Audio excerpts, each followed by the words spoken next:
court also ordered the evaluation, and I have marked as State's Exhibit 1 an evaluation that is dated November 17th, 2025, signed by Dr. Bailey and Dr. Garrett, so Doctors Bailey and Dr. Garrett at DBHDD. It is a 15-page report.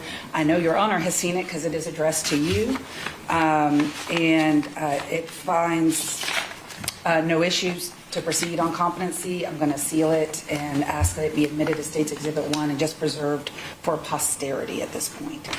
And considering they've not raised a special plea of incompetency, I don't know if the court wants to make any kind of finding beyond that. But may I approach and hand the court State's Exhibit 1, which has been admitted? You might. Okay, go ahead. Your Honor, if I could just add real quick, I think technically just because there's been the order to conduct the evaluation in the first place, there's technically supposed to be an adequate hearing finding Mr. Ibarra competent to proceed. This is that hearing. We stipulate to the report. I think the court just has to find him competent, which we have no objection to. There is certainly a factual basis for this court to find him not only competent at this time, but competent at the time of his trial. And that factual basis is not only an absence of evidence that he was incompetent, but the factual basis is the report that I have submitted to Your Honor that has now been filed as State's Exhibit 1 or admitted as State's Exhibit 1. I disagree with defense counsel's interpretation of 17-7-130, especially as it has been recently amended by the Georgia legislature in July of last year. Both the Uniform Superior Court rules and our statute requires them to file a special plea of incompetency. When that happens, then the rules are triggered where we have a trial. What is contemplated in our statute is a bench trial, but either party would have the right to a jury trial on that issue, and it's a quasi-civil or civil criminal proceeding. I think based on our record at this point, it doesn't really matter. I just don't agree that they filed a special plea of incompetency requiring that finding, but you certainly have a factual basis to make that finding, and it seems to me that that's what they want you to do. So I would have no objection to you making that finding. I just don't think it is required by our statutes or the Uniform Superior Court rules. I agree in reviewing the pleadings. There was no special plea filed by the defense. However, the evaluation was done. That has been admitted. That has been reviewed by me. I will sign an order that finds the defendant is competent at this time and was indeed competent as well at the time of trial based upon the report and the other matters that are of record that the court has participated in, including Mr. Ibarra. Thank you, Your Honor. No objection. All right.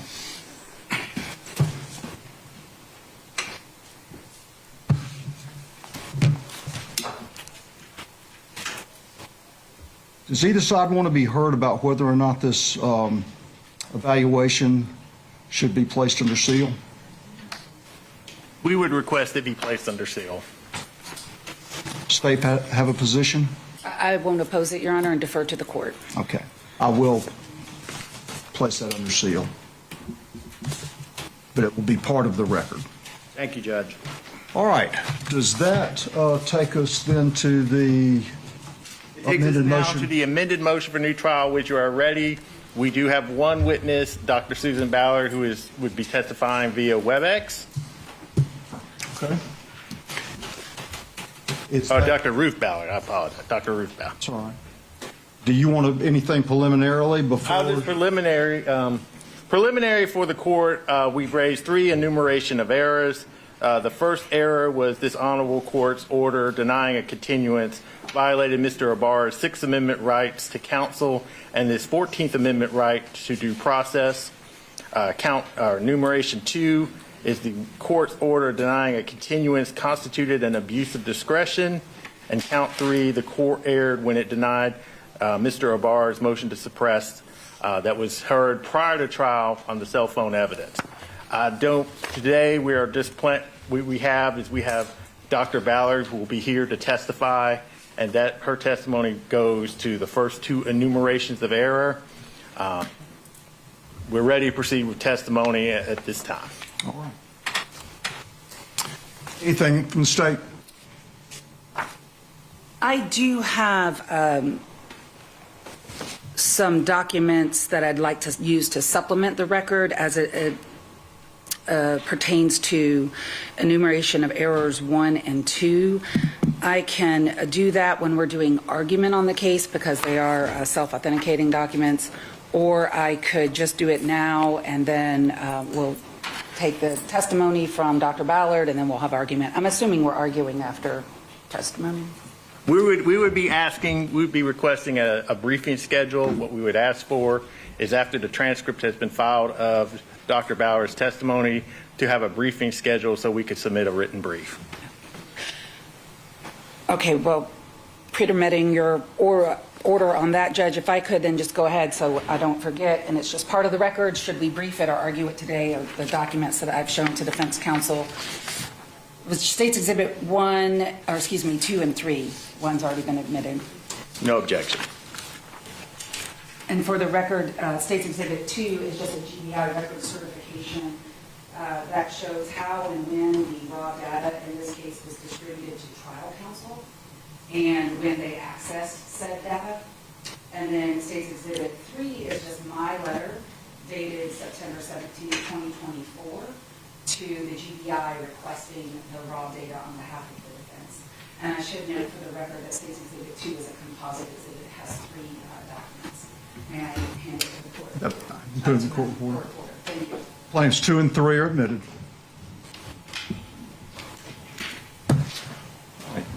You want me to get Ms. Dr. Ballard? Yes.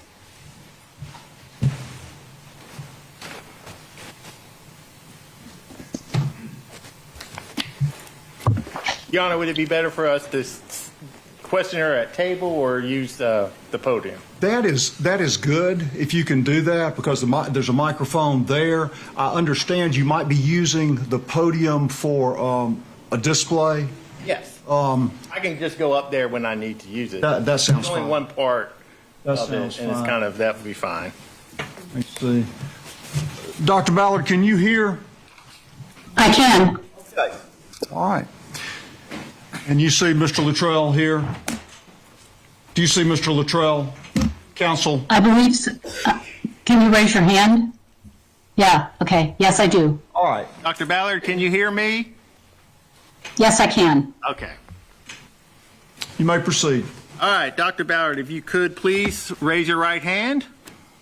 Do you solemnly swear or affirm the testimony you're about to provide the court in this matter is the truth and the whole truth, you so swear or affirm?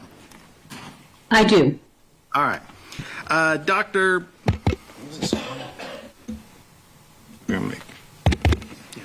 Okay. All right. Dr. Ballard, could you please state your educational background?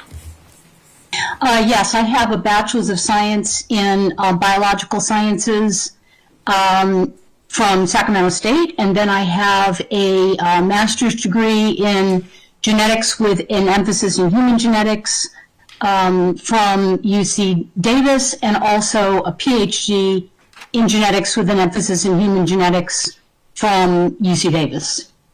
Thank you. And what kind of work do you do, Dr. Ballard? Well, currently, I'm working full-time as a forensic DNA consultant, but my primary career from about 1996 to 2024 was as a professor at California State University, Sacramento, where I taught the program in forensic biology and DNA, and I developed and taught it and did research in that discipline. Okay. What were the duties of your job as a professor when you were a professor, doctor? Well, there were 4 general duties. One was teaching, and that was primary at that particular university.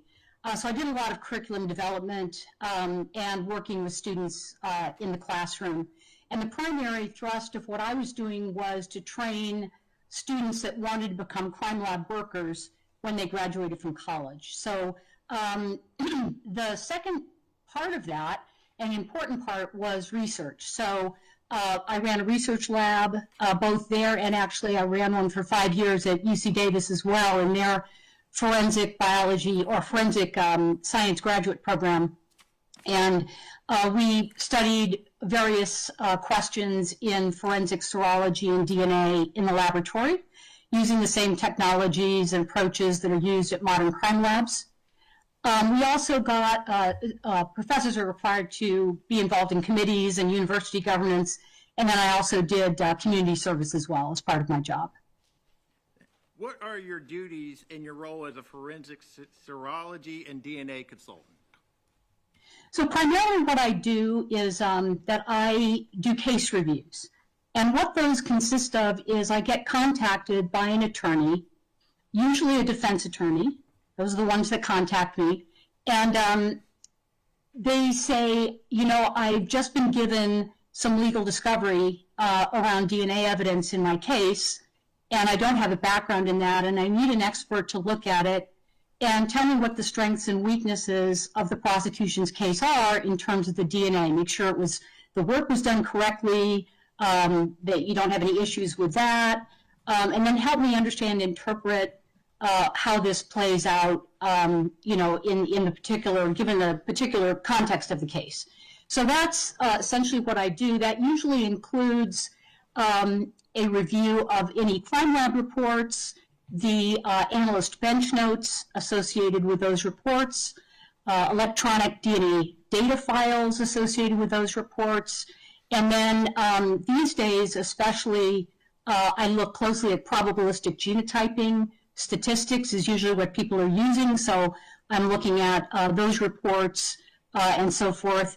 And then once I have gone through all of that, I then usually meet with the attorney and discuss my findings. And then beyond that, I will also look at the context of the case. So what are the charges against the client, read the police reports, look at sexual assault examinations if it's a sexual assault case, or autopsy or things like that if they're relevant. So all of that I look at, and anything else, sometimes there's body cam video that I look at, so anything else that's pertinent to understanding the DNA in context. What's the difference between forensic serology and forensic DNA? Well, forensic serology is a lot older to begin with, and that is the detection of body fluids. And so these are tests that look for the presence of, for example, is this red stain likely to be blood? Is this clear stain saliva? Could it be semen? And then looking under the microscope, looking for spermatozoa. Those are typically the tests that we do. And the reason we do it is you could imagine if you had, say, a bed sheet and it had some stains on it, maybe they're clear in color, and you really don't know where to go to find stains that would likely have DNA from either the victim or the perpetrator or both. And so we use these screening tools to locate these stains, body fluid stains, and then the cells and the DNA that they contain, ultimately to get DNA profiles from that evidence. So it's largely a way of finding evidence, but it also tells you something about how the evidence got there. So obviously, if you have spermatozoa and you get a single source male DNA profile from that sample, then you know that the source of that, the bodily source of that DNA was sperm. So it tells us something about also the transfer that happened. Okay. Are there different software programs or tests which can be used for forensic DNA analysis? Yeah, I mean, there's, so basically a forensic DNA analysis usually starts with the DNA extraction after the serology is completed. And this involves taking whatever substrate you have, which might be a swab or it might be a cutting, say, from a piece of clothing, and soaking it in some buffer and a little bit of detergent and an enzyme called proteinase K, and that helps the cells come off of the substrate if there are any cells there, and then pop open and release their contents. After that, there's DNA extraction or purification, which purifies the DNA out of all the other cell contents, like proteins and lipids and other molecules that we don't want in our preparation. And that's typically done on robots these days. So there are robotic instruments that do that with various chemistries involved in that. A very popular one is the Easy Run, and it uses a sort of what we call silica bead preparation to do its purification. But anyway, there's different techniques. There's a variety of them out there on the market. Once we have a purified DNA extract, the next step is to figure out how much human DNA we have, if any, and if any of that human DNA is male in origin. So try to get a sense of whether or not we have a mixture of female and male DNA, whether it looks like it might be all male DNA, or whether it's all female. And that's really important, especially in sexual assault cases, because if you're screening sexual assault evidence and you don't find any male DNA, and the allegation is a female victim with a male perpetrator, you're probably not going to take that sample forward for analysis. So it's a very important step. It also informs us about how to set up our DNA profiling downstream, how to set up that reaction. So there's a lot of information. It also tells us information about whether or not the sample is degraded. So there's a lot of good information in that quantitation step. And that's done by a procedure called qPCR. And that uses real-time qPCR instruments. And it uses one of many types of chemistries that are available on the market to do that. Thank you. And then finally, there's also DNA profiling. That's where we actually amplify short regions of DNA that are different in different people in the population. Those are called short tandem repeats. And we amplify those. We create millions of copies of them. And we do that on an instrument called a PCR instrument or thermocycler for the amplification. And then we move that over to a capillary electrophoresis instrument, which separates and detects the fragments and produces a DNA profile. And then we use computer software. GMAP or IDX is the most common one for analyzing the DNA profiles and making our interpretations. And then once that's completed, we may or may not use one of these probabilistic genotyping programs that allows us to do a more sophisticated deconvolution and analysis, especially if we get a complex low-level mixture of DNA. So all of those are used. There's also a bunch of kits on the market for doing DNA profiling. So there's options out there for different labs, and different labs use different ones, but they're all operating on sort of the same technology. Okay. What is your understanding of the TrueAllele software, so the TrueAllele program? So TrueAllele is a probabilistic genotyping program. And just to give just a little bit of background, when our chemistries and instruments started getting really sensitive, what we realized was that if we went and started swatting doorknobs and steering wheels and items like that, that people had merely touched, that we would oftentimes get very low amount of DNA, but we would be able to detect it, and complex mixtures, so mixtures of 3 or 4 different people. And at the time that we started to begin to detect it, we didn't have these probabilistic genotyping tools to assist us as analysts in our interpretation. And so it was really difficult. We had to do what are called manual interpretations, and different laboratories around the country were doing them differently and coming up with actually different answers to the same profiles, which we found out when NIST started sending around a whole bunch of profiles to different labs and asked if they could get the right answer. So we knew there were some issues with our manual interpretations that we needed some help with it. And some of these big data companies got involved, and they used biological modeling, sophisticated biological modeling of how these profiles behave, and then also computer algorithms to deconvolute complex DNA mixtures into their component parts, and then compare persons of interest, victims, suspects, whoever, against those deconvoluted profiles to see whether people were included or excluded, and with what statistical weights or confidence we could say that. And so these tools have really been a big change to our profession. Most labs had them on board around 2020. Some labs are still adopting them, but one program that's out there is called StarMix. That's the most popular around the country. It's used more often than other programs, but TrueAllele is also well regarded, and it's used by, I don't know how many labs in the country now. Not as many as StarMix, but it's used around the country as well. How long has TrueAllele been in existence? I think it's been around quite a while, in sort of beta format. So, I think some of the papers started coming out maybe as early as 2000 from Mark Perlin and others he's a major developer of it. But in terms of adopting it, most labs weren't adopting those kinds of probabilistic genotyping programs until around 2015, 2016, something like that. Okay. Now, the companies that design the DNA software for comparison, did they provide training for, open training for experts such as yourself to review how they collect and analyze the data? Well, so StarMix does. StarMix has two trainings. They have an introductory training, which is a week-long training, and they also have a virtual advanced training, and I've taken both of those.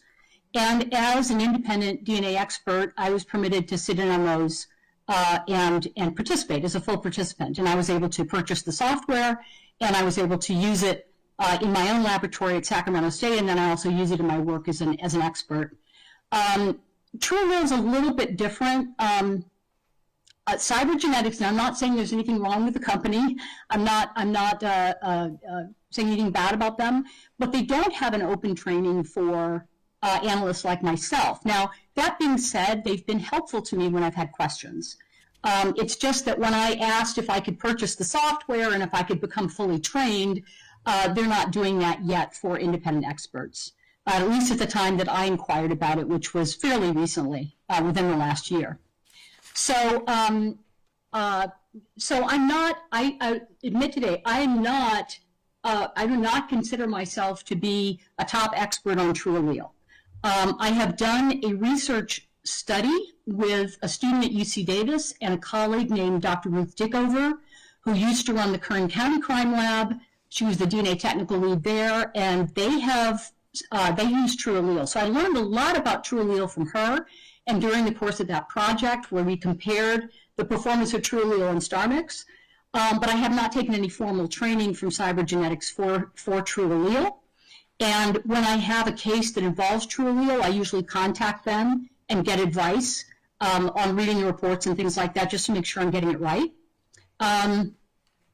I do consider myself to be a good expert on StarMix, which is the other probabilistic genotyping program, and they operate under similar guidelines, but there are a number of substantial differences as well.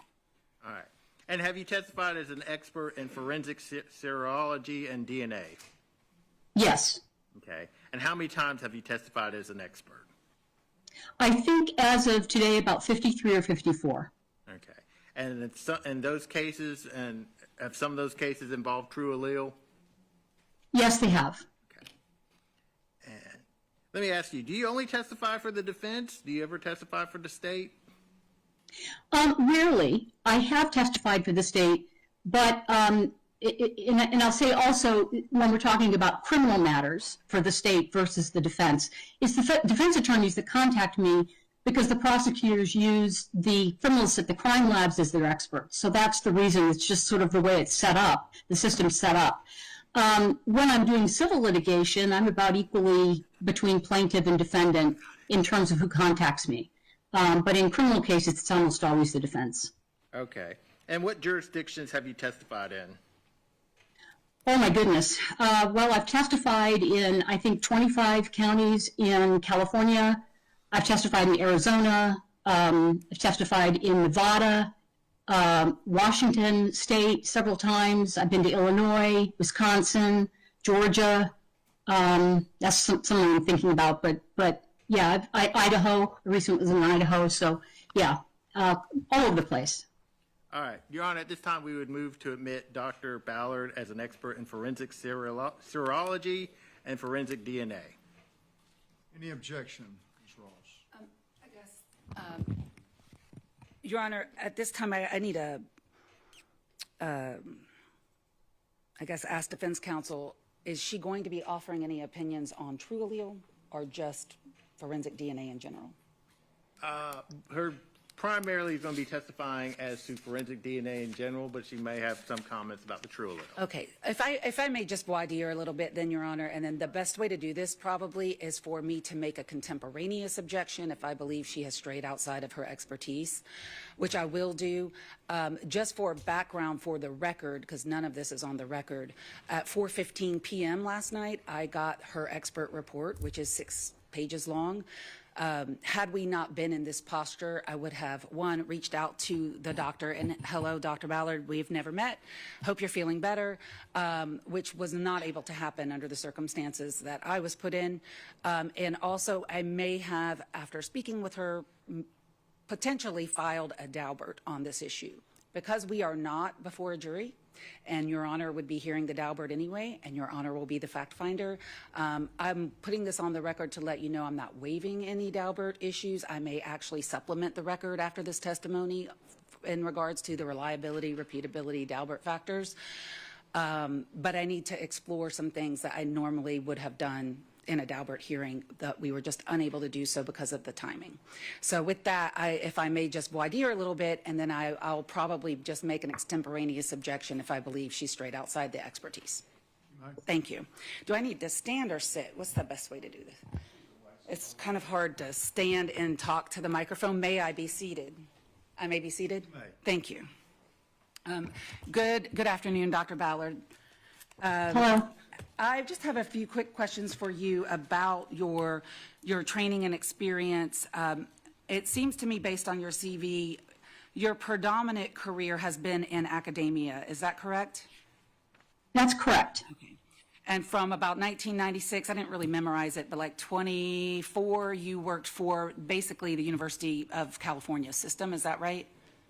Well, I worked for the California State University system as my primary job, but I also worked, as I said, as the forensic DNA and biology consultant for the forensic science graduate program at the UC Davis system. So that's University of California. Those are two different systems, but I've worked in both. And when you talk about, well, let me just ask you this. Have you ever worked in a forensic crime lab?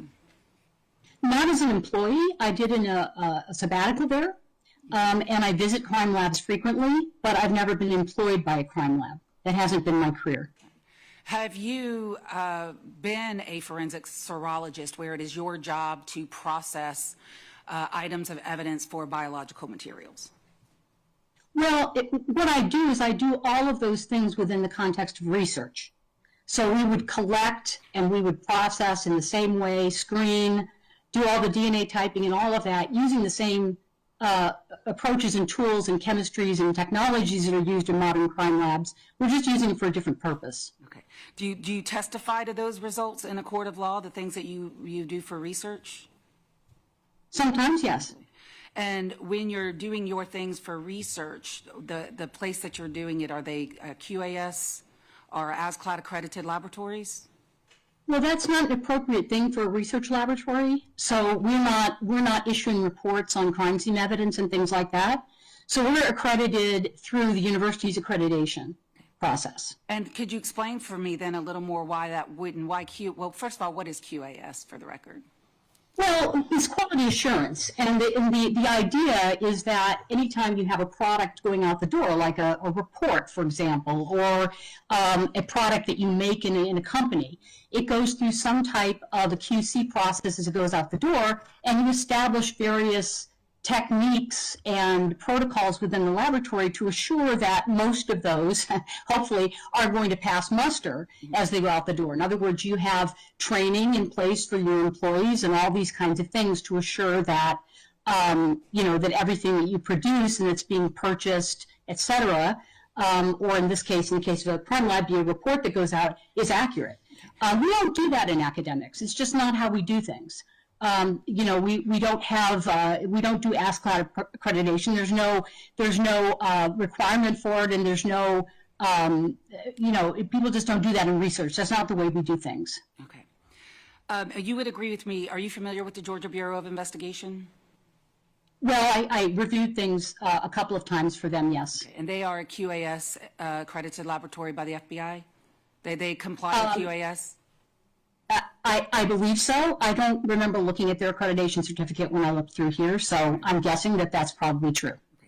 Outside an academic setting, you have not worked then in a forensic laboratory that is required to be accredited by either ASCLD or QAS, FBI, and produce reports? Yeah, only when I was doing my sabbatical in the crime lab. And when did you do your sabbatical, and in what crime lab did you do your sabbatical? I did it in the Sacramento County DA crime lab, and I don't remember the year. I'm thinking it was probably around 2006 or 7, something like that. And you were there for the year? I was there for 6 months. 6 months, okay. Yes. All right. How many times have you amplified DNA? Thousands. Okay. And all of those thousands of times have been in the academic setting? Yes. I have done it in crime lab setting, but like you said, that's not been the primary focus at all. It's been academics. Same question I have for you for quantification and amplifying. Have you ever done that? Go ahead.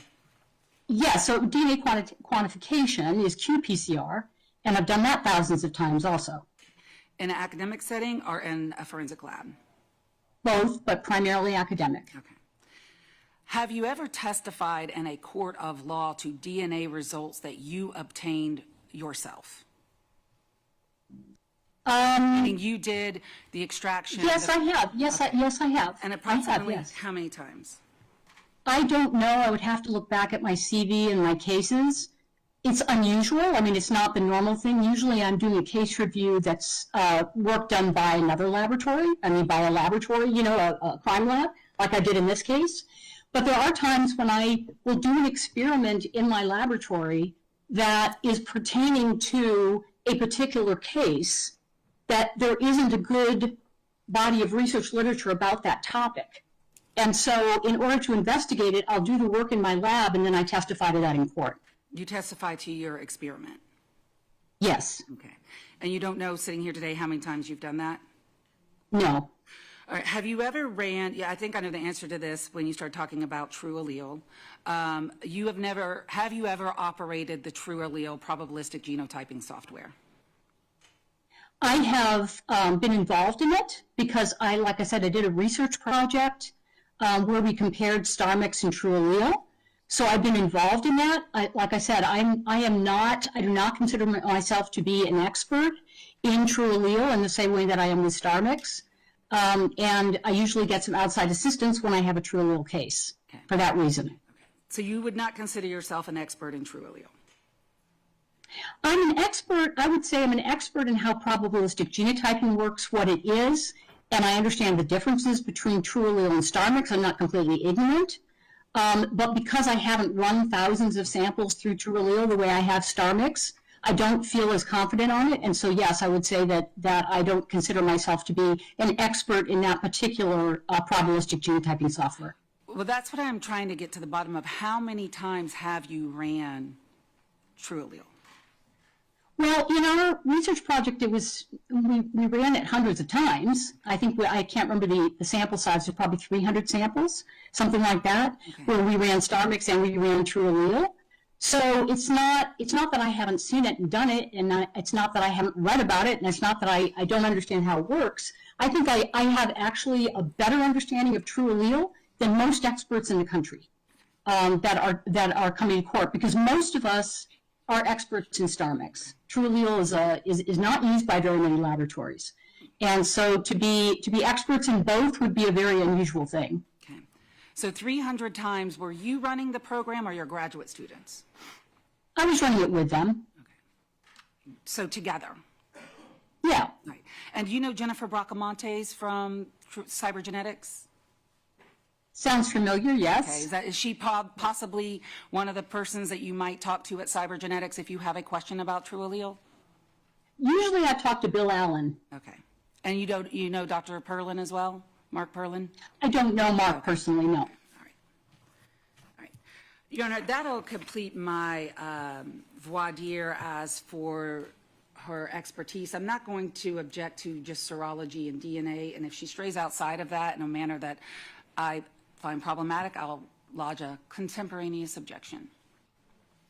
For the record, we're asking that she be qualified as forensic expert in forensic serology and forensic DNA. I'll allow the witness to testify as an expert in the area of forensic serology and forensic DNA. All right. So when you get involved in a case review, how does that process normally start? Well, typically I get contacted either by email or phone by the attorney who needs my help. And so if I'm available, they'll first ask me if I'm available, if I have time to take the case. And if I do, I'll say yes. And then we usually talk about it either in a Zoom meeting or over the phone to discuss sort of, what the case is about. So I make sure that it's a good fit for my particular skill set. And then once we've established that it sounds like it is, then we talk about, okay, where are you in the process? Do you have a trial coming? Do you have a hearing coming? What's going on with that?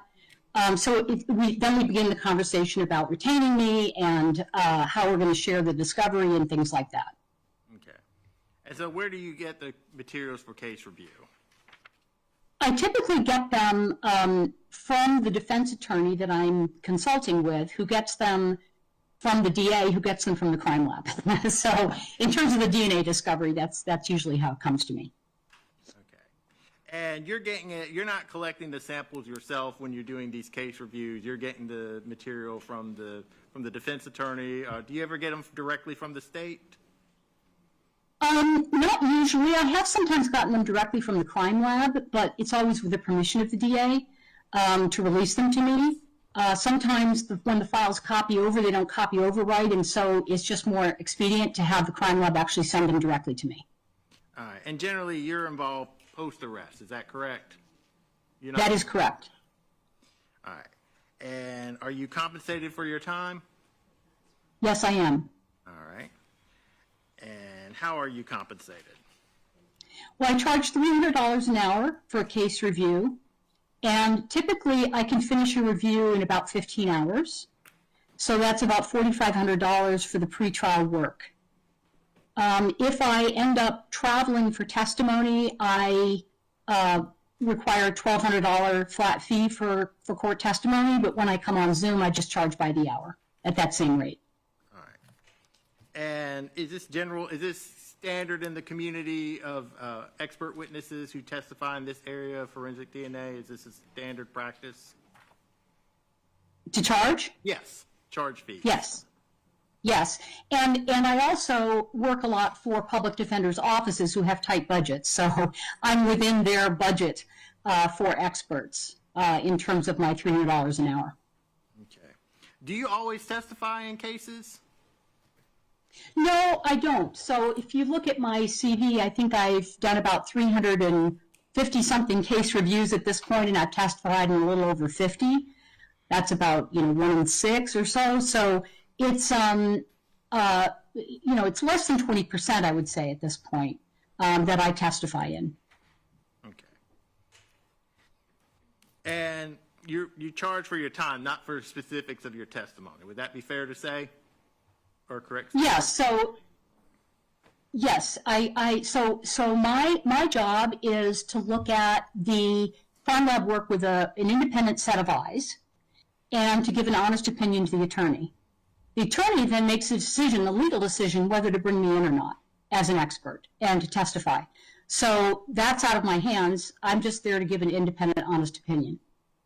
And just so we're all clear, you were hired in this case by Georgia Public Defender Standard Counsel, correct? Correct. All right. Now, I'm going to talk a little bit generally about DNA. What role does DNA play in criminal cases? Well, it kind of harks back to a major concept or founding concept in our discipline, which is called Locard's principle. And this is the idea that every contact leaves a trace.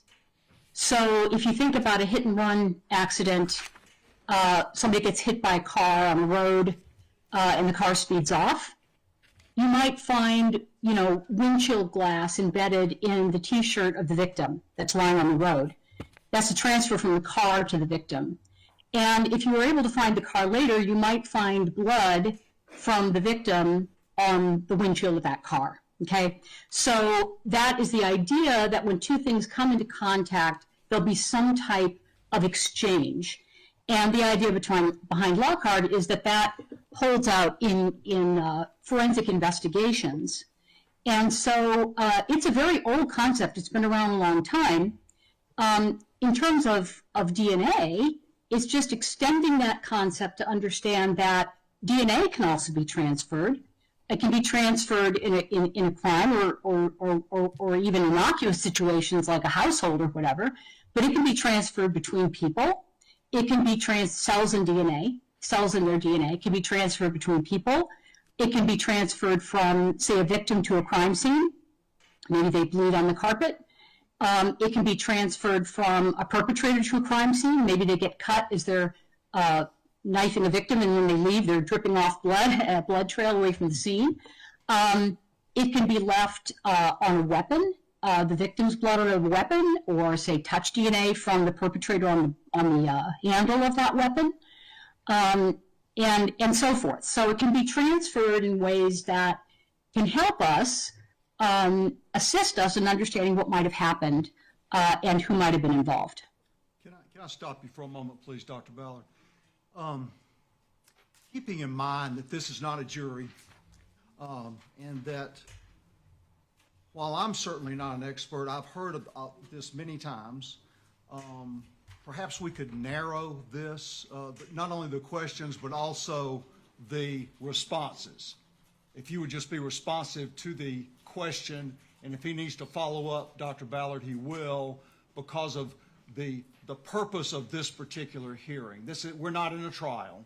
This is a motion hearing. So, thank you. Your Honor. All right. Before we proceed, could we take 3 minutes, just so I can use the restroom? If you need to, but I'm not dispersing everybody. If you need to step away for a minute, I'll allow you to do that. And are you asking that we stop while you do that? Yes. Then we will. Thank you, Your Honor.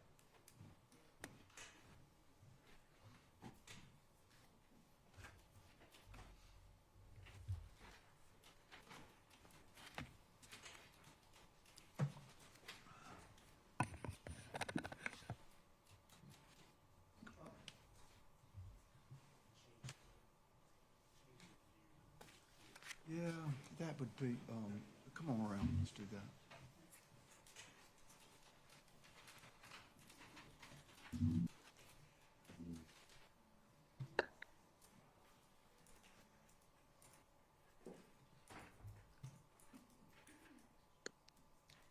So, that's fine.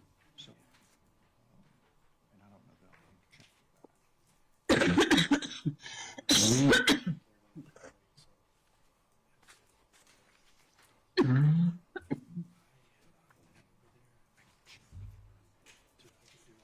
Okay, but you can't do what you just did from the iPad. I cannot do that.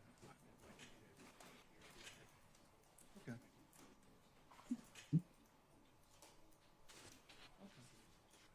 Thank you.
proceed. Thank you, Judge. Before I go on to more, I did want to touch on one thing. I wanted to ask you about concept transfer of DNA, direct and indirect. Can you tell us a little bit about that concept of transfer of DNA, direct contact, direct and indirect transfers? Sure. I'll give you an example of body fluids, and I'll do one with touch DNA or skin DNA. So let's say that I bleed onto a Band-Aid. That's direct transfer of my blood onto that Band-Aid. Say I take the Band-Aid off, and I put it on a counter, and my husband comes by, picks up the Band-Aid, and gets some of my blood on his fingers. That's indirect transfer. So the blood is now on his fingers, even though he never touched my wound directly. The Band-Aid was the vector for the transfer of that blood and its DNA. Similar things happen, if I touch a microwave handle and open and close it, and then somebody else comes into the room and does the same thing, they could pick up some of my skin DNA on their hands without having touched me directly. So again, in that case, the microwave handle would be the vector for indirect transfer. So when I touch the microwave handle and leave my skin cells and DNA behind, that's direct. And then if somebody comes in and touches the microwave handle and then picks up my DNA as a result of that, after I've handled that handle, that would be indirect. Okay. So if I want to make sure I get this right so I understand. So I'm holding a pen in my hand. I don't know if you could see me with the pen. If you pick up my pen, you could leave your DNA on the pen? Yes. Okay.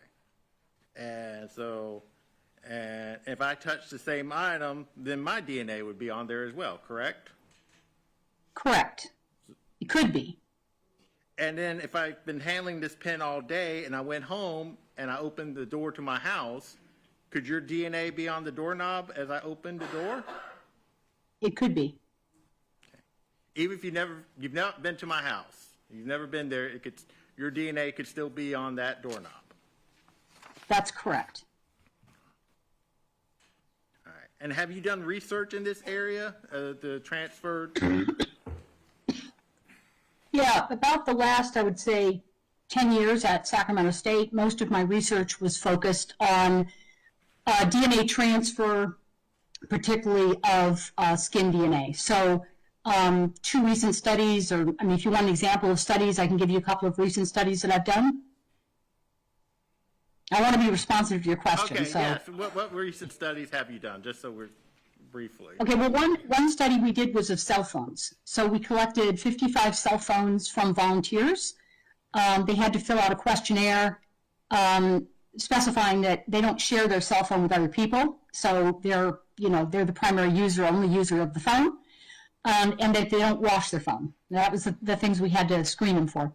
And then they gave us their phones, and we swabbed those phones. Then we collected reference DNA samples from them, so we knew what their DNA profiles were. And then we went back to the lab and ran the DNA profiles off of the swabs we took from the cell phones and ran the reference samples for the people who owned the phones. And so what we were interested in is we wanted to know whether or not there would be mixtures of DNA from more than one person on a person's cell phone. We also wanted to get a sense of how much DNA was present. Human DNA was typically present on cell phones. What was the average amount on those 55 phones? And we also wanted to know whether or not the person who owned the phone was always the major contributor, if it was a mixture, or if they were sometimes in the minor slot, one of the minor slots. In other words, they contributed less DNA to the phone than someone else who doesn't even own the phone. And so the answers to those questions were, on average, in our study, it was about 2.5 people of DNA, 2.5 people contributing DNA onto cell phones. So we definitely had mixtures. We did have some single source, but we also had some very complex mixtures, up to 5 people in a mixture. We also found that the primary user of the phone was typically the primary contributor in those mixtures, but we did see a couple of cases where they actually were a secondary contributor. And so we also got a sense of the amount of DNA, and it's actually quite remarkable that we accumulate quite a bit of DNA onto cell phones. We had cell phones that had 10 nanograms of DNA on them, for example, which is a lot of DNA when we're talking about something that has been handled. Now, we also talk into our phones, so we're spitting spittle on them too, and that has more DNA than skin cells. So, but anyway, that was one study that we did. And another study we did was on cats and dogs. So we were interested in whether people shed their skin DNA onto their animals, their domestic pets. And so we went in and swabbed domestic pets, and we also swabbed their owners to see whether the owner's DNA was present on the pets. We also wanted to know whether there was DNA from unknown people. Suggestion or direction was taken. Okay. Do you want me to control it, or are you going to? I'll move on to the next question, Judge. If that, I get. Let me just. Can DNA tell us when something when does DNA analysis tell you when DNA gets on an item? It can. Okay. How So, can you determine that? All right, I'll give you an example, specific example. So let's say that you have seminal fluid with sperm in it inside of a female, inside of her vaginal cavity. We know that spermatozoa don't survive inside the vagina cavity for more than about 7 days. And usually they're gone by maybe 3 or 4 days. So if you find sperm inside a vagina cavity, then you know that it was deposited within about the last week. That's why with sexual assault exams, we want victims to come in quickly. So there are conditions in forensics where we can actually say something about the timing. But if we're talking about an inanimate surface, like, for example, I swab a piece of clothing and I find DNA, then it's very difficult to know. I mean, there really isn't any way of knowing exactly how long that DNA has been there. We don't have a good way of doing that yet. So it could have been deposited there, months, weeks, days, even in some cases decades. I've seen contact DNA or touch DNA actually recovered from items even decades after they've been touched. So we don't know in those types of items. Okay, let me ask you, can you tell how it got on, when you're talking about contact DNA, touch DNA, can you tell us, can DNA analysis tell us this, can it tell us how it got on that item? It can tell you, so I do consider the amount of DNA we're talking about.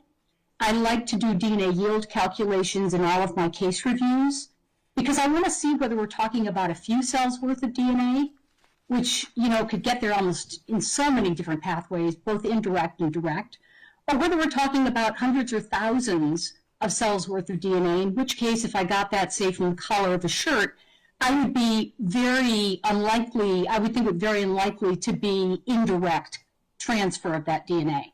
So even with contact DNA, if we're sort of talking about amounts, and we're talking about extremely large amounts versus extremely small amounts, you still can say something about how it might have gotten there. All right. I want to talk about going back in time from about October of 2024. Were you contacted by Mr. Ibarra's trial defense team? Yes, I was. Okay. And do you know, how did they contact you? As I recall, they contacted me by email and wanted to know whether I was available to work on this case. Okay. And when you have dialogue with attorneys, and would you have told the trial team what you would need, what you would need to in order to complete your review of the evidence? Yes, I usually send them a complete list of DNA discovery to request from the DA because most attorneys don't know what to ask for. And then I'll also give them a time frame for my review. All right. And so what is your time frame for review? Typically, from the time I receive the full discovery to issuing a report is about 6 weeks. Okay. Now, back in October 2024, did you have other cases that you were working on at that time?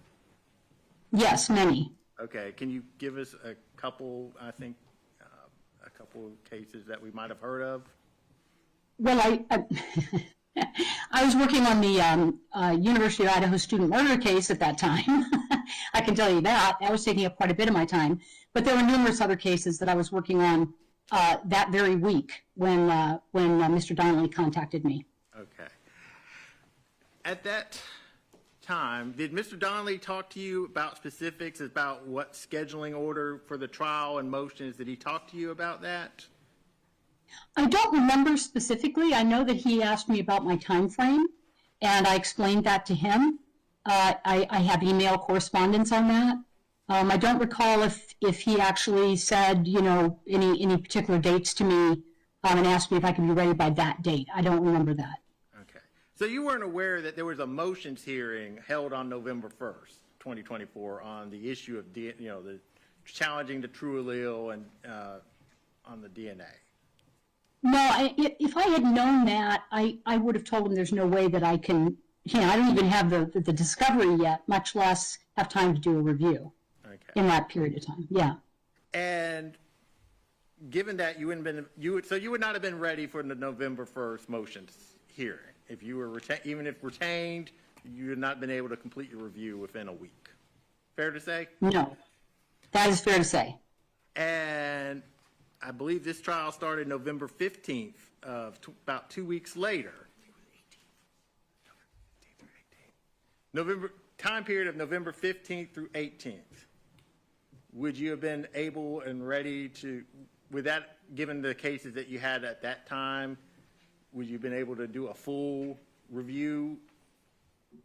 It would have been very difficult for me to do that, and I didn't even have the discovery at that point. So the 6-week time frame is coming from the day that I get full discovery. And part of what I do immediately when I get discovery is to go through it and see what's missing. And once I realize what's missing, there can be additional time required for me to get what I'm missing, and then to get the lab to respond to that and give it to me. And so the clock keeps moving. So the answer is that unless every star aligned, and all of that came to me, and I was able to push everything aside, I would not have been able to do it, no.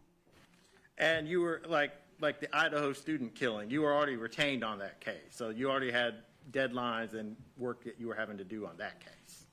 Yes, and many other cases too. Many other cases. Yes. All right. Yes. All right, Your Honor, if I may move to the podium to introduce them. Right. And while you're doing that, I'm going to take care of another quick matter. Come on. While you're getting set up.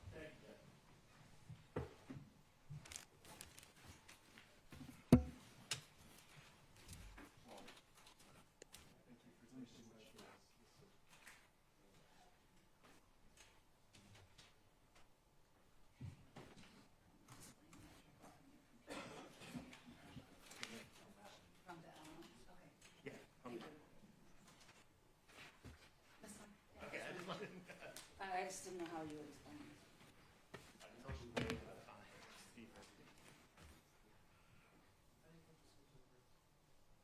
He'll hit the judge. I'll switch.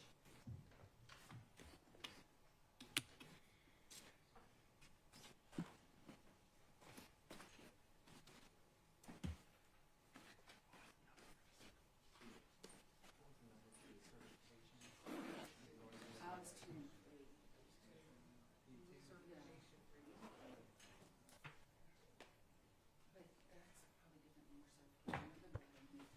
that's probably different than yours. Okay.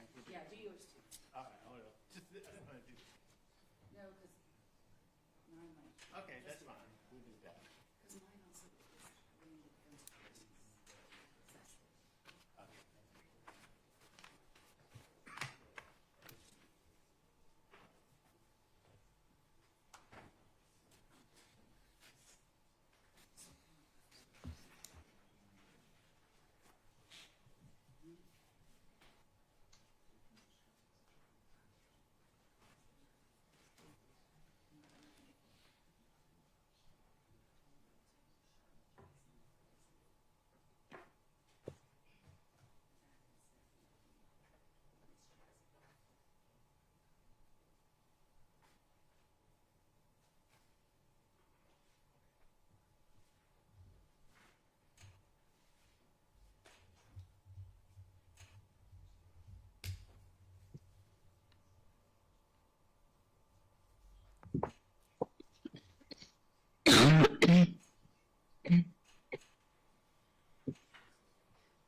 All right, you may proceed. All right, Dr. Ballard, I want to make sure. Can you see what I've got on the Elmo? I can see that you have something on the Elmo. I can't read any of it. Okay. All right. I don't know how we can. Can you change your view setting from where you are, Dr. Ballard? Let me see what I can do here. I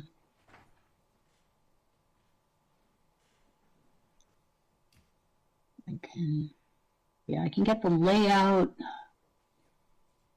do a full screen, see if that does it. If you do stack view, if you do stack view, you should be able to see it. Okay, I'll try stack view. Yeah, if I'm on stack view, it's a little better. Good afternoon, Dr. Ballard. I can see I have gotten access to the data. Okay, I can read it now. Okay. I'm going to show you what's marked as Defense Exhibit 1. Do you recognize this email addressed to yourself? The state would have no objection to the admission of Defense Exhibit 1. Once admitted. One's admitted. All right, with that, I'm going to show you what's marked as Defense Exhibit 2. From that email, were you able to go to access the information? Well, let me ask you, do you recognize this screenshot? Yeah, it looks like it's the links to the various folders from the crime lab. No objection to Defense 2. Two's admitted. Thank you.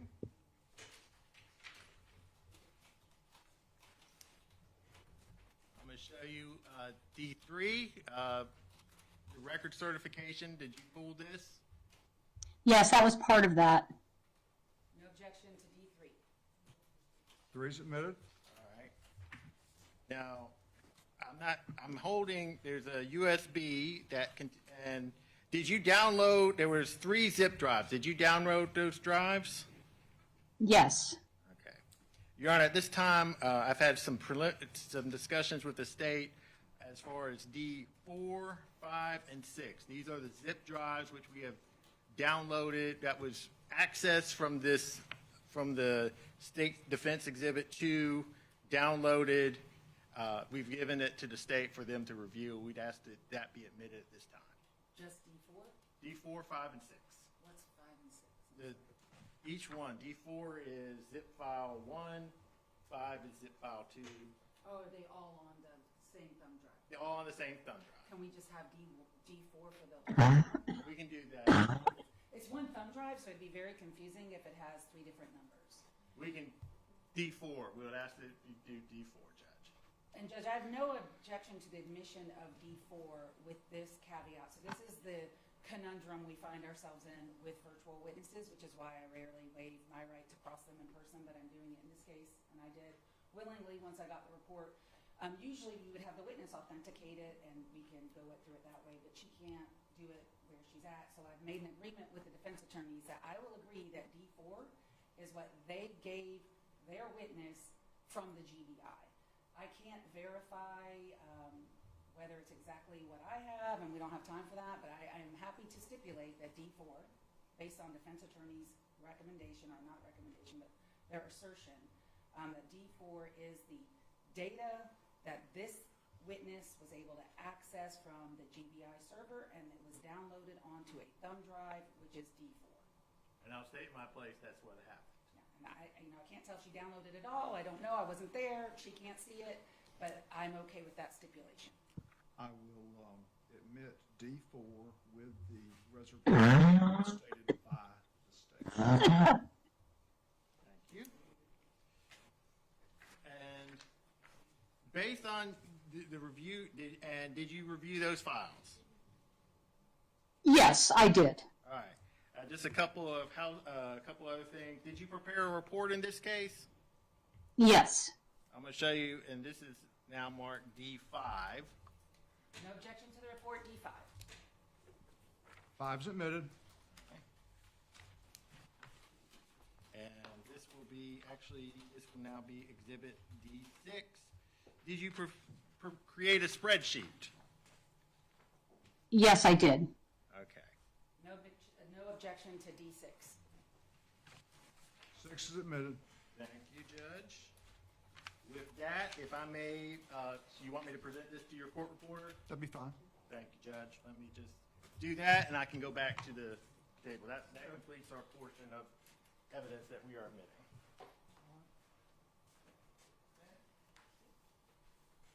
Dr. Ballard, do you have the ability to screen share where you are?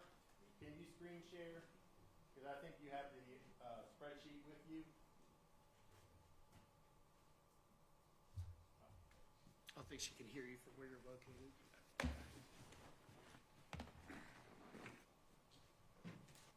Sorry, Dr. Ballard. I think I was just talking while I was walking through the courtroom. Do you have the ability to screen share where you are? Can you share? I should be able to if you give me permission. Judge, we would ask for permission to screen share. She may.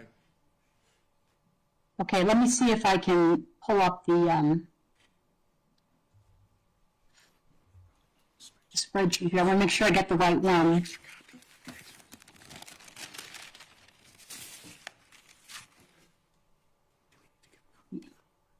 See if that's the right one. No, that's the wrong one, so sorry. I've got to pull up the right file, so if I could just give me a second here. And while she's doing that, Judge, we can we've already prepared. We've given a copy to the state. If Your Honor, we could give you a courtesy copy as well. Thank you.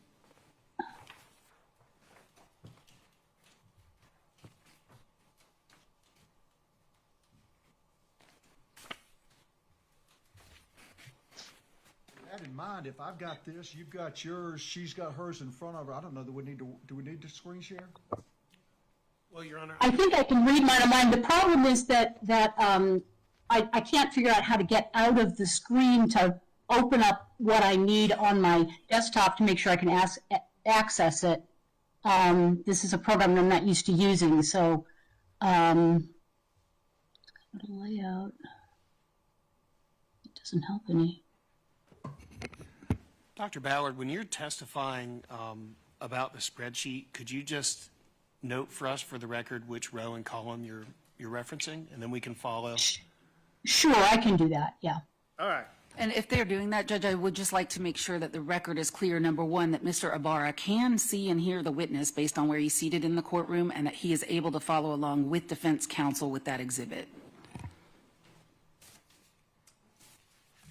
Can you confirm that with your client?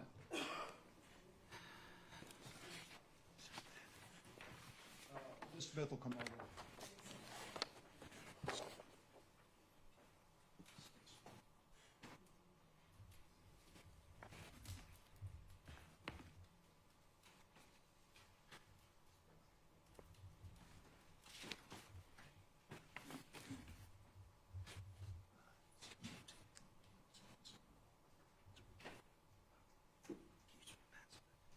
Yeah, I can. All right. So just tell me a little bit. Let's start first. Talk about how you set up your spreadsheet, Dr. Ballard. Okay, well, the spreadsheet's designed to give me an overview of everything that was tested in the case, what tests were performed, and what the crime lab results were.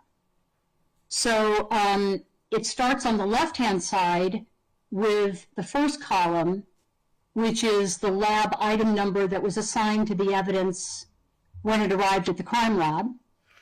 And then the next column is the description of that item. And this is all taken from the analyst's bench notes. And then if there were any sub-items and what their descriptions were and so forth. And then if they did any body fluid identification, serology, I indicate what tests they used and what the results were. And then this lab also did a little bit of male DNA screening on a few items, and so I have a column for that. And then I go into the regular sampling that they did for DNA. There's a bunch of blank spaces on the spreadsheet because I was unable to obtaining the information I needed from the bench notes that were provided to me to fill that in. So I couldn't calculate how much DNA they found. I would normally do that in a case. And then after that is information about the profiles that they got, the DNA profiles they got, and the interpretation of those profiles in the report. All right. And then on the very far right-hand side is whether or not there was any DNA that could be reasonably assigned to any of the persons of interest in this case. All right. So what was let's just start with the first item. What was the first item that you looked at?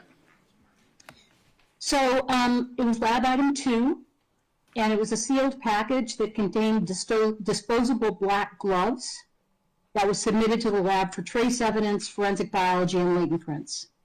Of course, I only looked at the forensic biology part of this. So the first glove is assigned as 2A, the second one is 2B, the third one is 2C.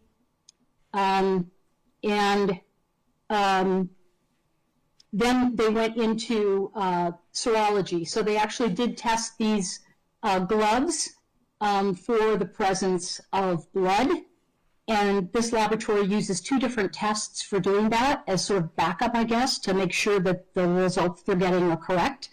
This is what we call a screening test, so it doesn't say it's human blood. It doesn't say for sure it's blood, but it's a well-regarded set of screening tools for determining whether a stain might be blood. Was there blood stains found? Yeah, so there was blood found on all of the gloves. Those swabs were then, those stains were then swabbed. There was also what they called contact swabbing of the gloves, of the glove, the first glove and the third glove. There was contact swabbing, which means that usually what that means, and the analyst would have to, explain how they use it in their lab, but usually what that means is that they're avoiding the stained areas and looking for skin cell DNA rather than looking for who's the source of the blood. Okay. Then what was the next thing you looked at as far as the gloves? Well, then we looked at the DNA. So they did not continue on with DNA typing with the second glove or the stain on the third glove, but they did do the stain that they found on the first glove and the contact swabbing from that glove, and they also did DNA typing on the contact swabbing from the third glove. And when they did that, they got complex DNA profiles.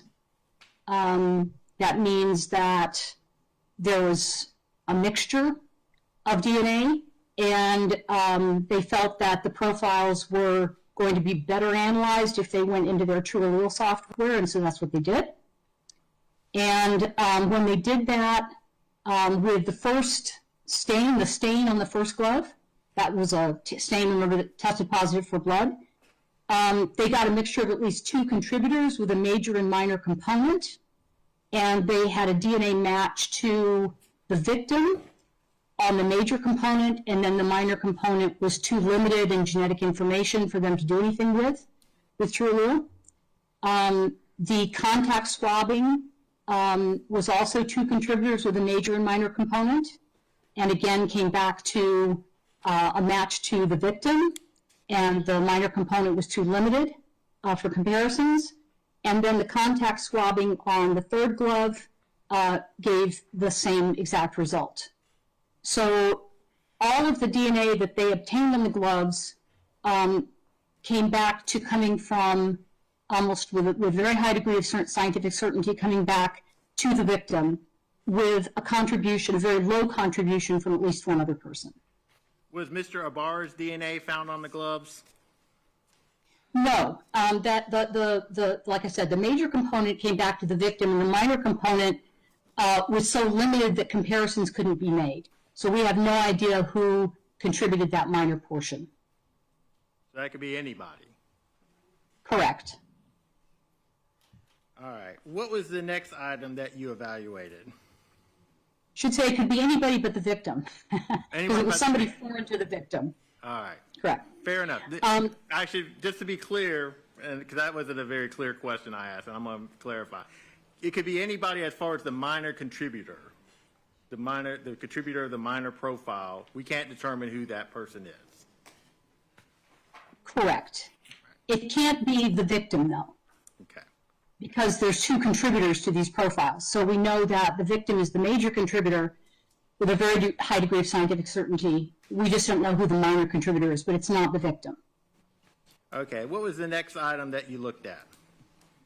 The next item was the blue jacket, which was item 8. And on the blue jacket, they did test a stain, looked like, I guess, like a blood stain on the jacket. And it was also positive in those 2 screening tests for blood. But they didn't take that one forward for DNA testing, so we don't know whose blood that is. They did do also contact swabbings of the jacket. So again, I'm assuming that this is areas of the jacket that were unstained. So trying to get information about possible skin DNA transfer, for example. And when they did that again, they got a complex profile, which is very common off clothing. You know, the analyst decided that this was best analyzed by true allele, not a manual interpretation that she could have done. And the result of that was at least 3 contributors to this profile. And there was a DNA match via true allele to the defendant as well as to the victim. And the other people of interest that were tested here, Diego Ibarra, and I can't remember the name of the other Ibarra, begins with an A. Arianis. Does it say Arianis? Arianis Ibarra. They were both excluded as contributors to the major component. So basically what this had was it had a major component that had 2 people in it, and then it had a minor component that they couldn't do anything with, they couldn't make any comparisons. But they were able to exclude both of those other 2 individuals as contributors to the major component. So this major component was a mixture of 2 people, including both the victim and the defendant. Okay.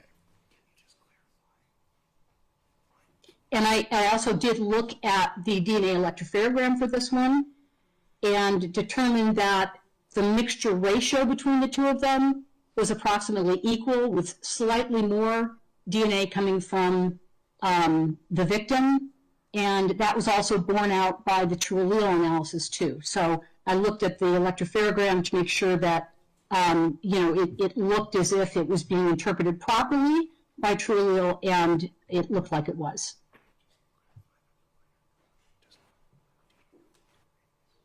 All right. Does the minor profile, does it rule out Diego or Arianis? No. It does not. No. It's, again, one of these ones that is too low in information for them to make any comparisons. Okay. So they're only ruled out as belonging, as having contributed DNA to this major mixture. Okay. So, and I'm keep mispronouncing his name, but Arianis and Diego cannot be ruled out. Is that correct?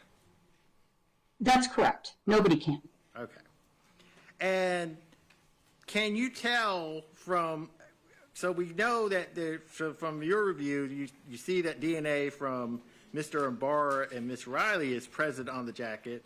Does that result in and of itself, does that tell you when and how the DNA got there? No. Okay. And like for when could have the jacket for Mr. Ibarra, when could that have happened? Do you know? Can we tell? Well, it's hard for me to tell for 2 reasons. I mean, one is fundamentally it's very difficult to say that. No, you can't say. I mean, he could have been wearing the jacket months, weeks, days, or at the time of the crime, before it was collected by the police. So in this particular case, it's we don't know when it got shed on there. The same thing for the victim's DNA.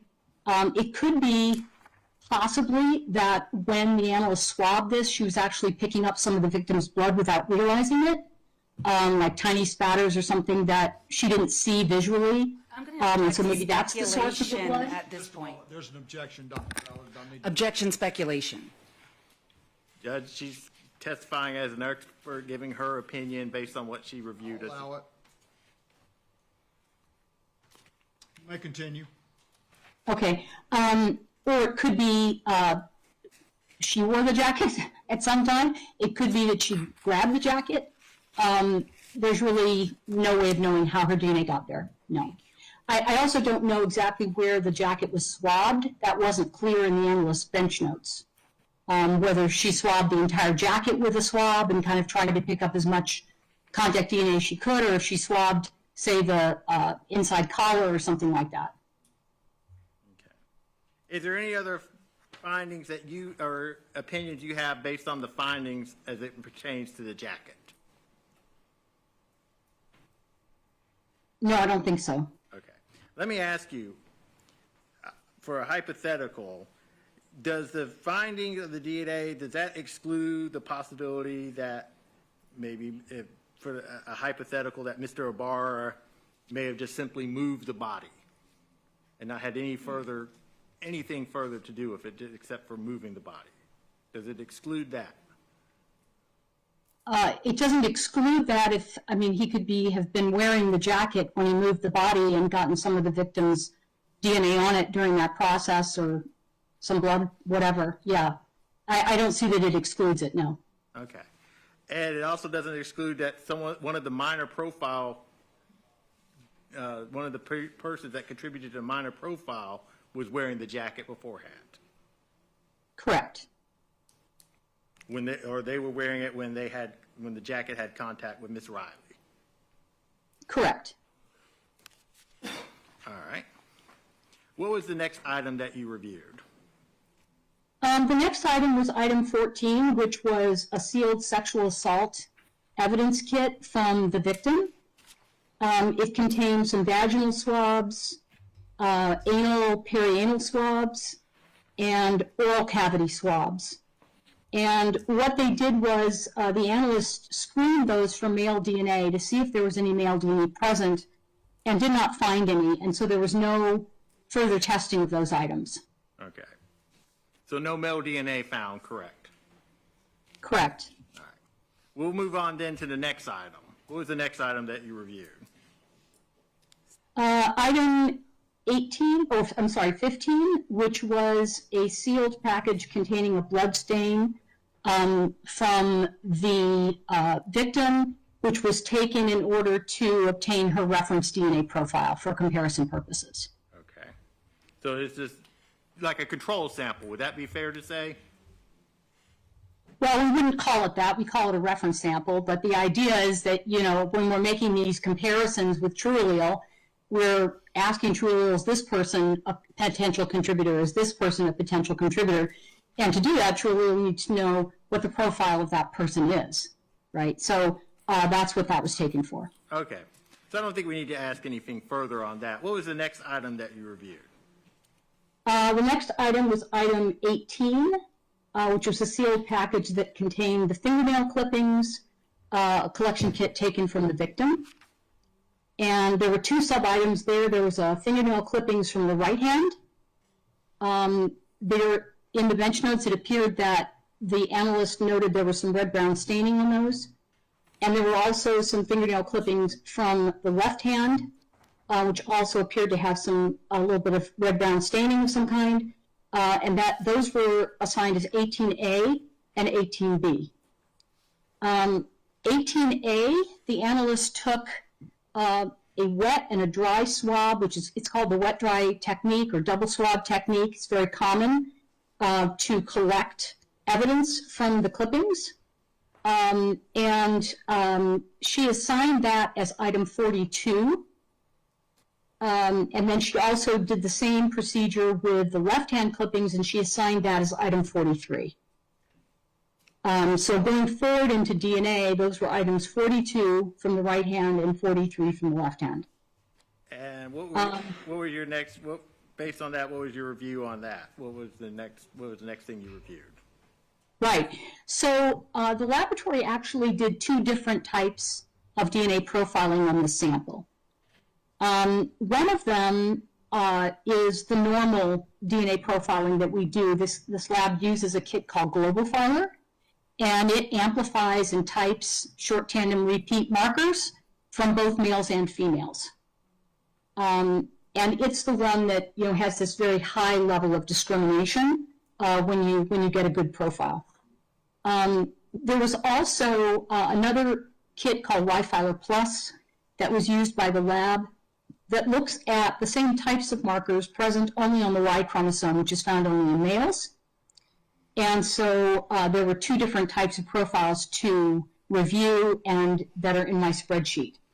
When they did the Y-specific or male-specific testing, they got what appeared to be one male haplotype, which is what we call a profile off the Y chromosome. And what the lab was able to say was that it was consistent with the Y profile of the defendant and also the RNS, Ibarra. And just for context, in a family, the Y chromosome is passed intact from fathers to sons. So if two people are biological brothers, or if they are male biological cousins whose relatedness is through the paternal line, they're all going to have the same Y chromosome, and they're going to carry these same markers, so they're going to have the same haplotype. So anybody in that male line could be the contributor of the DNA, including these two particular individuals of interest in this case. So that's what the Y-Filer Plus told us. They then went into the regular GlobalFiler test and produced a profile there. Again, due to its complexity, they decided to use TrueAllele as a tool to deconvolute the mixture. TrueAllele came back with at least two contributors where the victim was actually assumed as a contributor in some of their calculations. So she was assumed to be present. And there was a DNA match also to the defendant. And then both of the other persons of interest were excluded as contributors. So what we learned is there are two people of interest in the case who were included by the Y-Filer testing, but when they went into GlobalFiler, the other one dropped out, and it's just the defendant here that's included as a potential contributor. I also looked at the DNA profile associated with this and calculated an approximate mixture ratio of 20:1, where the victim was the 20 and the 1 was, with a high level of scientific certainty, was the defendant. There was at least one male in the sample, but the male part was partial and very low level. I then confirmed that by looking at the TrueAllele mass table, and they had a ratio of about 95:5, which is 1:20. So all of that matched up, and I felt very confident that that was a good deconvolution of this mixture. When you say it's a low contribution, what significance of that is that when you find that the mixture is 20:1 and the amount of DNA from Mr. Ibarra is likely very low? What's the significance of that?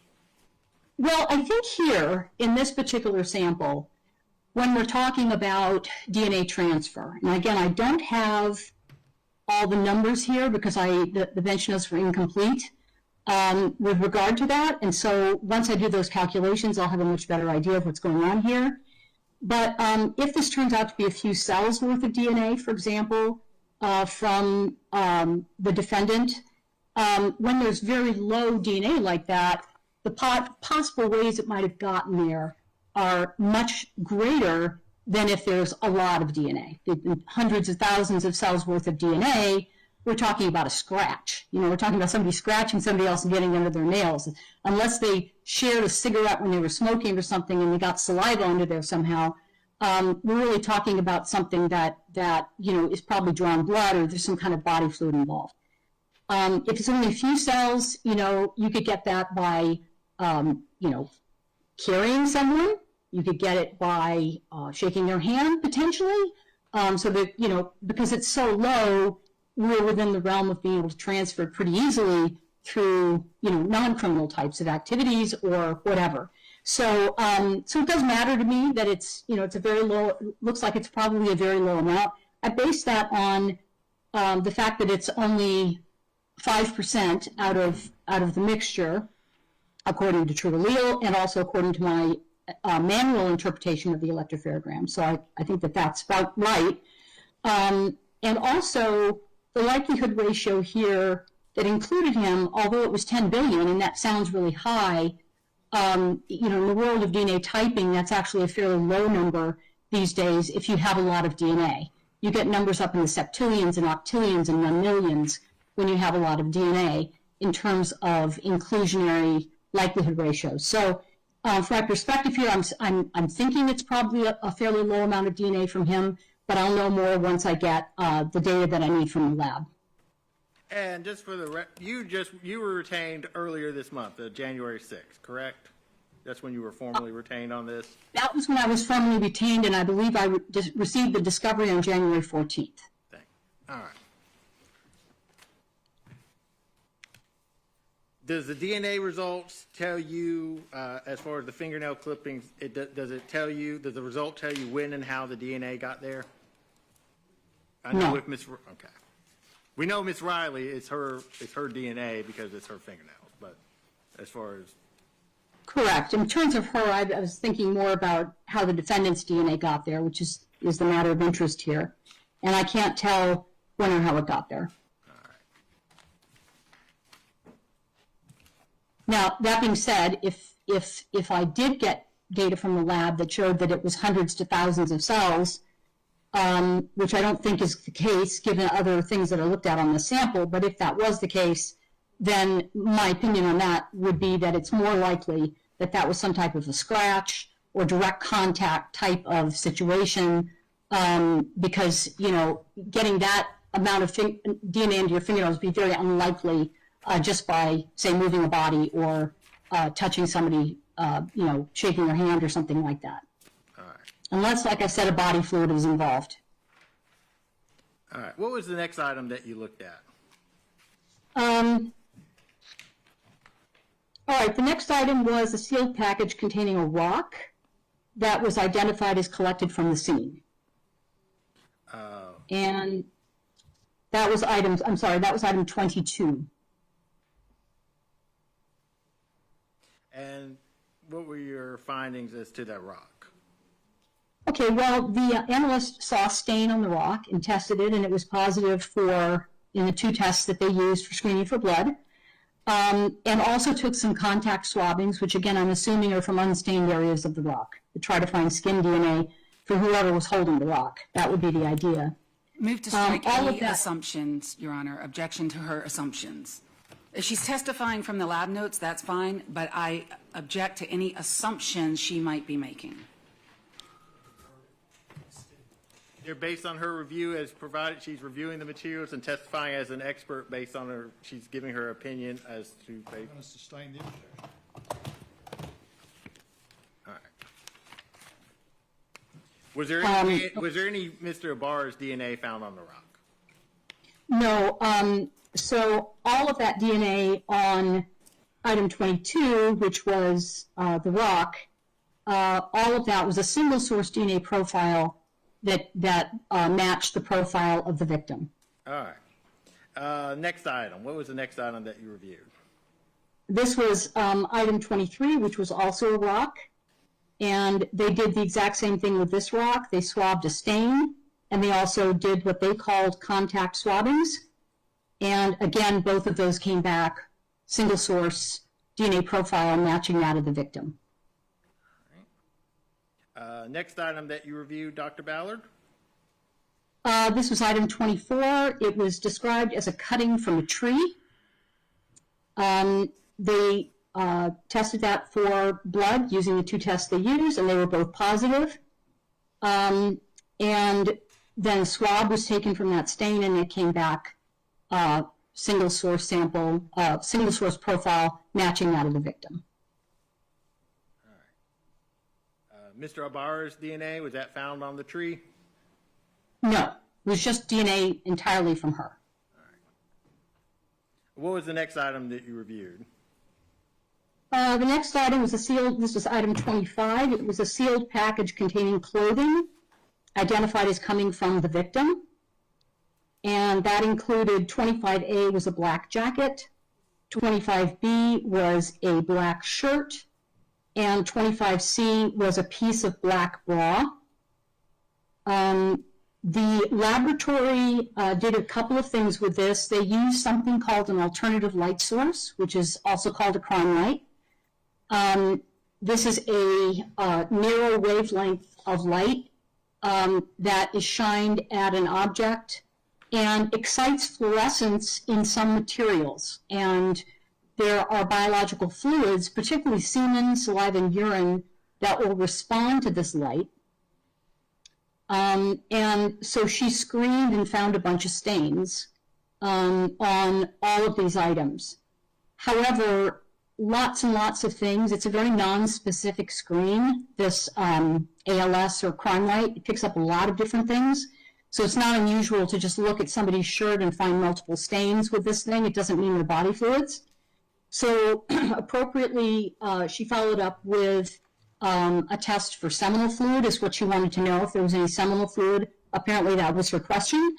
And so she did something called an acid phosphatase test, which is an enzyme found at high levels in semen. And all of that was negative on all the items. And so she didn't take any of those forward for any further testing. Okay. So no additional tests? Correct. All right. No DNA testing. All right. What was the next item that you reviewed? The next item was item 26, and that was a sealed package containing another piece of the bra. And again, she did the same techniques, the ALS, the alternative light source, and tested those stains, all of those stains for seminal fluid, and it was negative using the acid phosphatase test, and so she didn't do any further testing on the bra either, on that piece of bra. And the next item you looked at? The next item was item 35. And that was a sealed package containing buccal or cheek cell swabs from the defendant that was used to establish his reference DNA profile. Okay. So just the reference source, correct? Correct. And what was the next item that you looked at? This would be item 39. It was a sealed package containing a black ball cap that was submitted to the lab for trace evidence, forensic biology, and latent prints.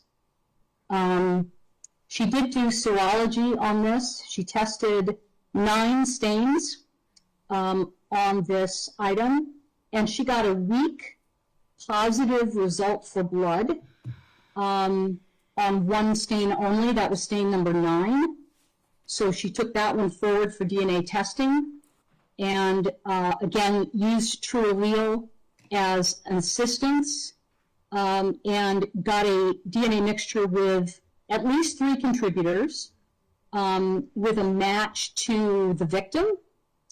And then, due to limited data, the rest of the profile could not be interpreted, and so we don't know who were the other 2 contributors. And I'm going to come. What was the next item you looked at? That was item 41. It was a sealed package containing evidence identified as collected from the apartment of the defendant. It included an airsoft pistol, which was assigned as 41A. The analyst did test that for blood. It was negative in both of those tests. and she swabbed it for DNA. She got a DNA mixture with at least 2 contributors. This one was very heavily weighted in terms of it being one person. There was a match contained with that was made with Diego Ibarra, which was very high likelihood ratio, so very strong scientific certainty that that's his DNA. And they were able to exclude from this the victim, the other person of interest, and the defendant. They were all excluded. Okay. Next item that you reviewed? The next item was item 44, and that was a sealed package containing clothing that was identified as being from the victim. There was a pair of black pants, that was 44A, gray panties, 44B,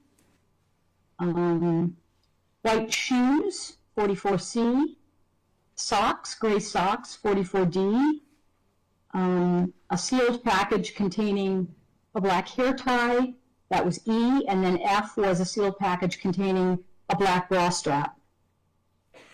The analyst looked at all those items, again, used an ALS, alternative light source, crime light, to look for body fluid stains, and then followed up on any positive stains, looking for acid phosphatase. All of those results were negative. For the panties, she did one step further and did a test for another enzyme found in semen, which is called P30. That test was negative, and she also looked under the microscope for spermatozoa and did not see any. None of those items were taken, none of the swabs from those items were taken forward for any DNA testing. All right. So no DNA located on Mr. Ibarra's DNA was not located on any of those items, correct? Well, she didn't test it for DNA. Okay. So we have no information about the DNA. Thank you. We just know that there was no indication of seminal fluid. Okay.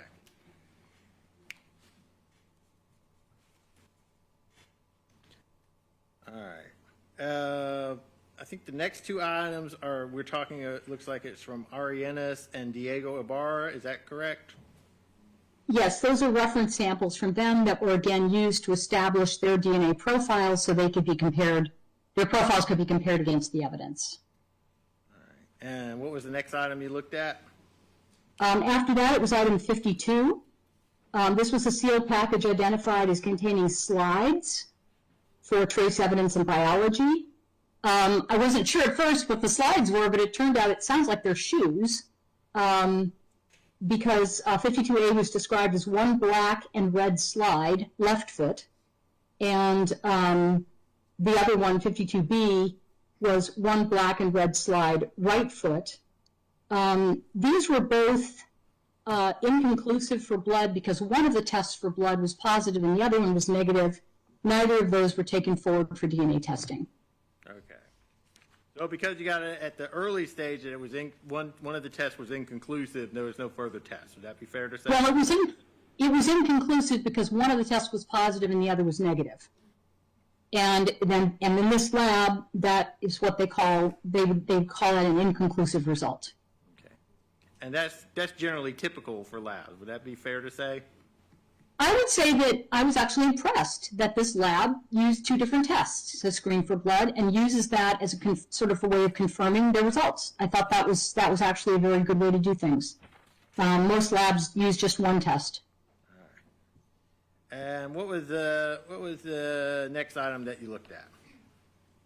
So that was item 53. Also contained slides. There was one black and red slide, left foot, one black and red slide, right foot.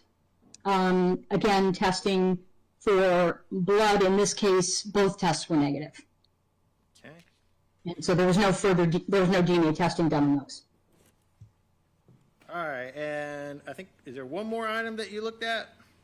It looks like there is,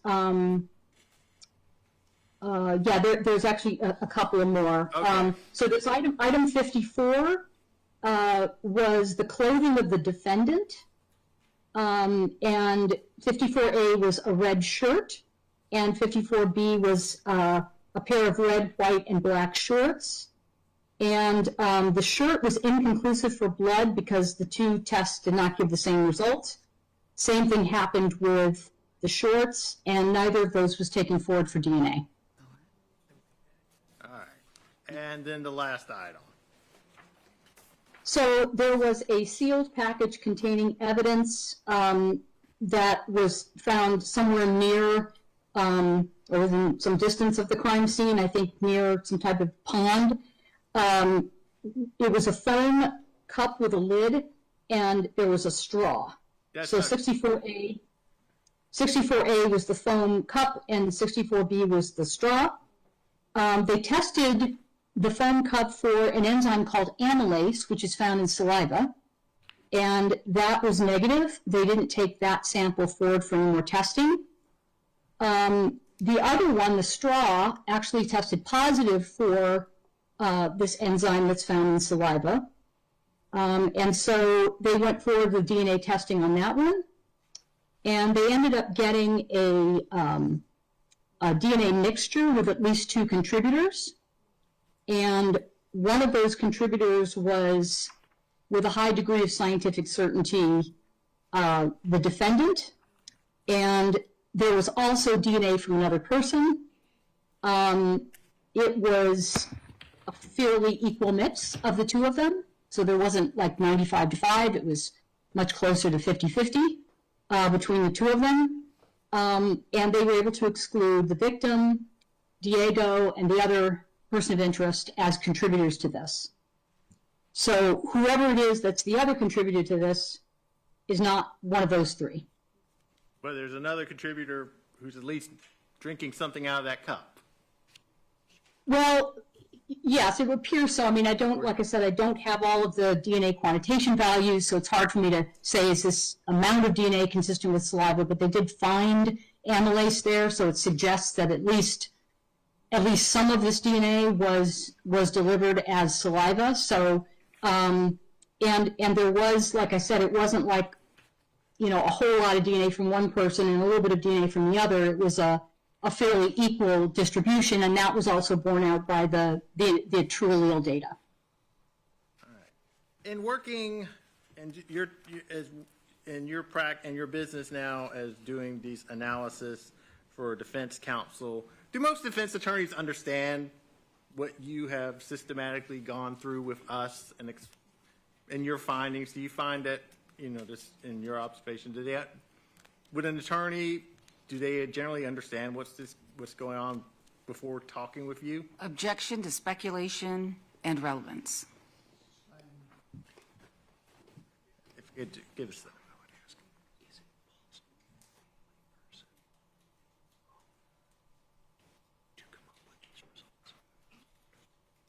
Okay. Dr. Ballard, is it possible for a layperson to come up with these results on their own looking at the raw data? No.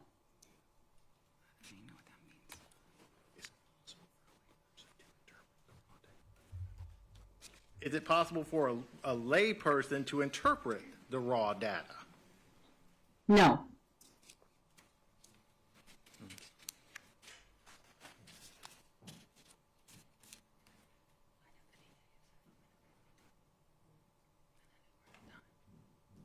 Taking.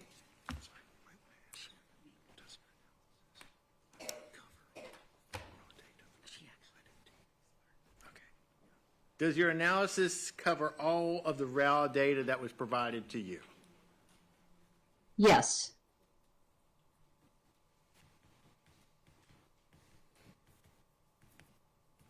Okay.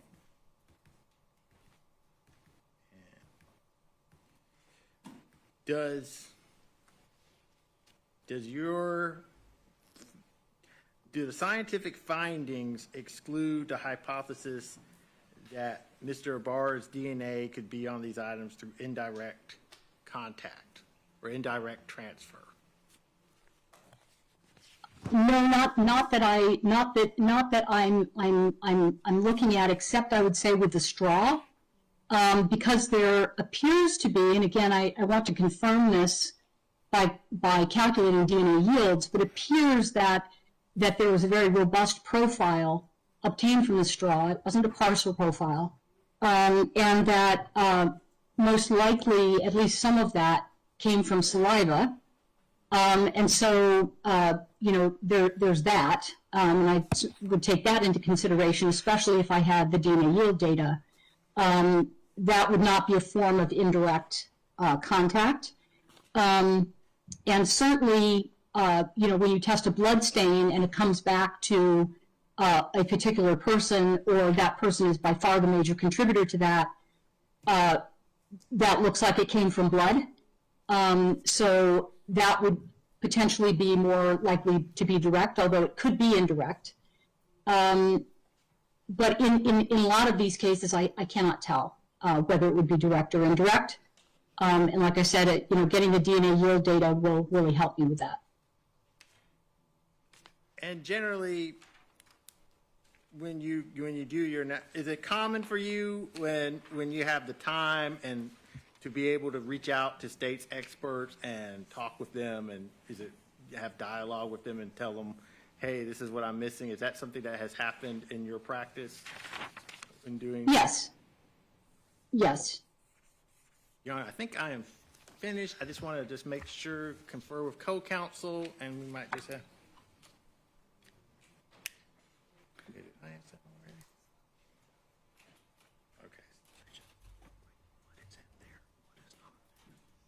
Okay. Okay, so. Would they be able to realize that it's not there? Oh, you're talking about a layperson? Yeah. Okay. All right. So would it be possible for a layperson to know what data is there and what data is not there? No, they wouldn't know what to look for, and so they wouldn't be able to assess if something was missing. Okay, so they wouldn't. All right. I think that's all the questions I have. This is probably an appropriate time to take 15 minutes. Dr. Ballard, you're fine where you are, or you can step away for 15 minutes. All right? Thank you. All right, thank you. All right, 15 minutes.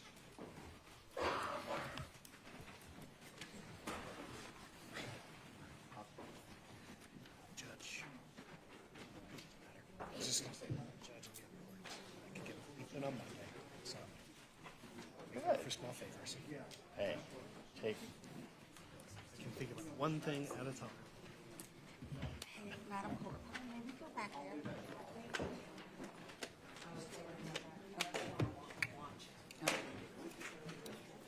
Yeah, well, it's up to, There's something uniquely humiliating about asking for a bathroom in front of God and everybody. It's like, I can't focus on your testimony right now. Well, hey, that's. Okay. 15 minutes.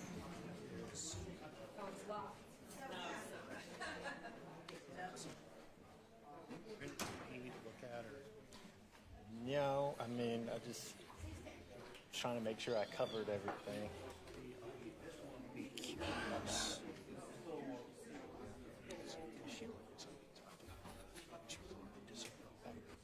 Because she thinks she's got their quantification data over there. I'm just curious how the next part's going to go. I'm curious too, but I trust her. We shall see. Here. Oh, sorry. I think at the very least we've established.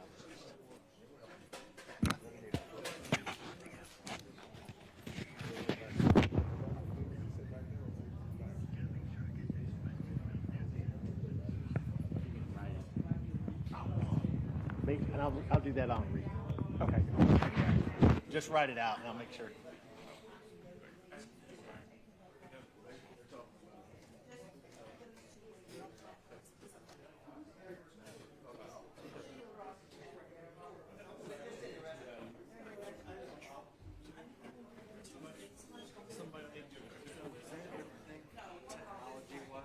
That's all.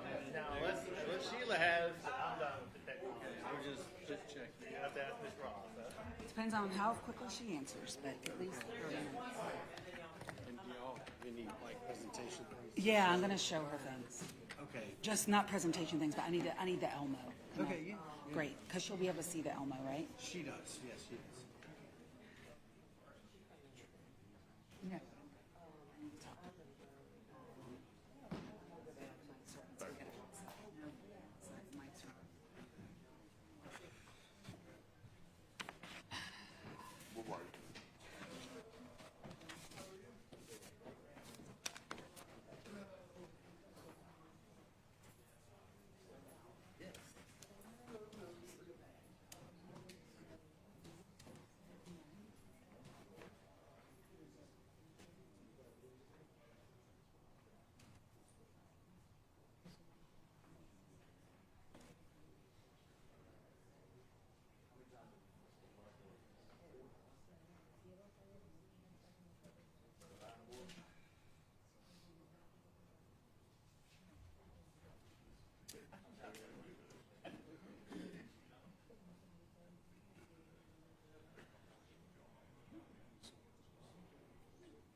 Charlotte, you have a trash can inside the club? Do you have any trash can inside? No. Yes. I just want to make sure you're putting your trash can. That's all. Okay, the next one, I'll just make sure you have some table. No, we're good. Anything else I can do? Anything I can do? Legally.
know. You know what? You're absolutely right. I need Santana. Santana. Maria.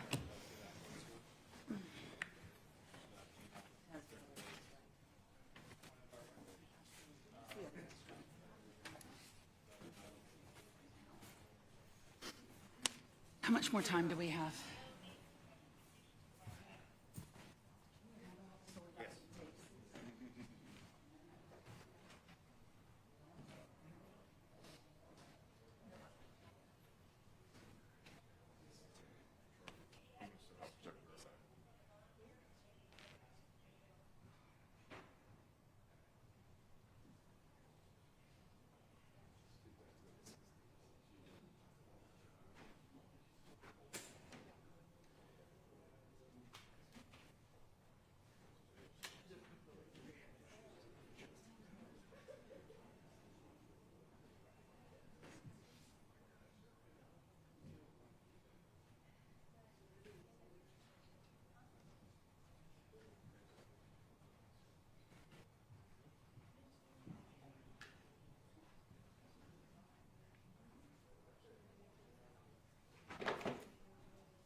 get the victims back in, is what I'm saying. Can we get the victims back in? The victims' family, can they all come back in, please?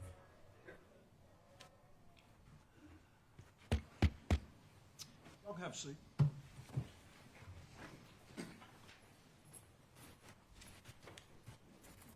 All right. You were finished with your direct, as I recall.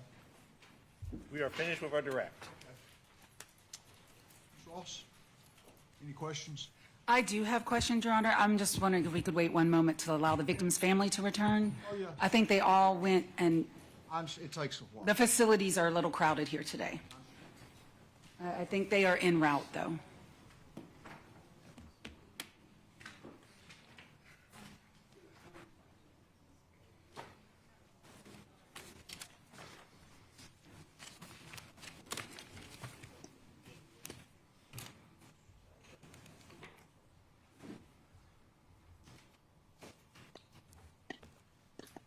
Minutes in this setting is aspiration. Yes, sir.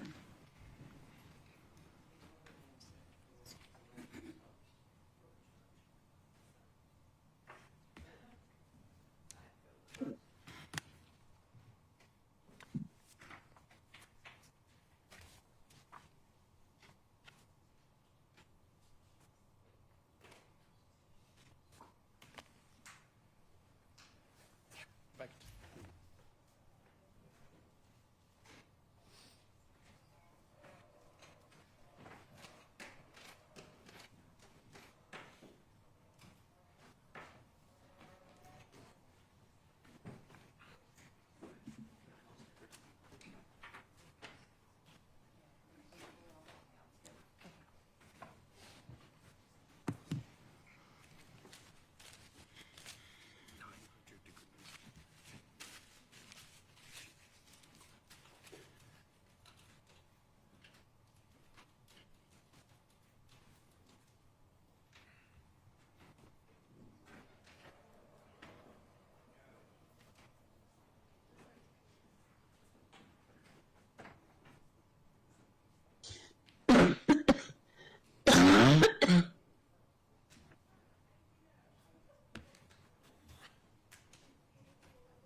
I believe we're ready. Thank you, sir, for the patience. Proceed. Thank you. And I, with the court's permission, may I stay seated for cross-examination for the microphone? Thank you. Good afternoon, Dr. Ballard. Can you hear me? I can. Okay, great. Please just let me know at any time if you cannot hear me. First of all, I want to go back a little bit to where we started. Your 6-month sabbatical at the Sacramento County District Attorney's Office, did that qualify you under FBI QAS standards as a DNA analyst? No, that's not what that was about. Okay. Have you ever been qualified as a DNA analyst? Not in the way that you're suggesting. So you're suggesting, working in a crime lab, doing evidence, all of that stuff. I've never worked in a crime lab in that way, no. I want to talk to you a little bit about the timeline. So it appears to me, based on what I've been able to read, and please correct me if I'm wrong, you were formally retained on January 6th of 2026 by appellate counsel in this case. Is that right? That sounds correct, yes. On January 14th of 2026, you note in your report that the discovery was given to you. Is that correct? Yes. And I know that some of the discovery is what's contained in Defense Exhibit 4, which is predominantly the raw data from the GBI. But I noted, or you noted in your report, that you reviewed some other sources, correct? I'm not sure what you mean. Well, on page 3 of your report, you say you reviewed the map of the crime scene, States Exhibit 154. Did you do that? Yes, I did. Okay. Number 3, trial transcript, volume 1, page 257, the examination of Preston Norris. Did you review that? Yes. And then 4, selected police reports for information and background only. Did you review that? Yes, to get the case background so I understood what the crime was, what the crime was about, yes. All right, and then on January 29th of 2026, which was just yesterday, you produced a 6-page report. Is that correct? Yes. And between January 6th of 2026, when you were retained, and until yesterday, when you produced this report, how many hours did you spend? Well, I didn't start spending any hours until I believe it was the 14th when I had a meeting with the attorneys, that's sometime. Yeah. But I didn't start really spending any time on it until I got the discovery. All right, I don't care when you spent the time, I'm just trying to get a total time. Total time. I would say by this time, I'm just looking, I keep a record of these kinds of things, so I'm looking at it, it's probably been maybe 12 or 13 hours. Okay.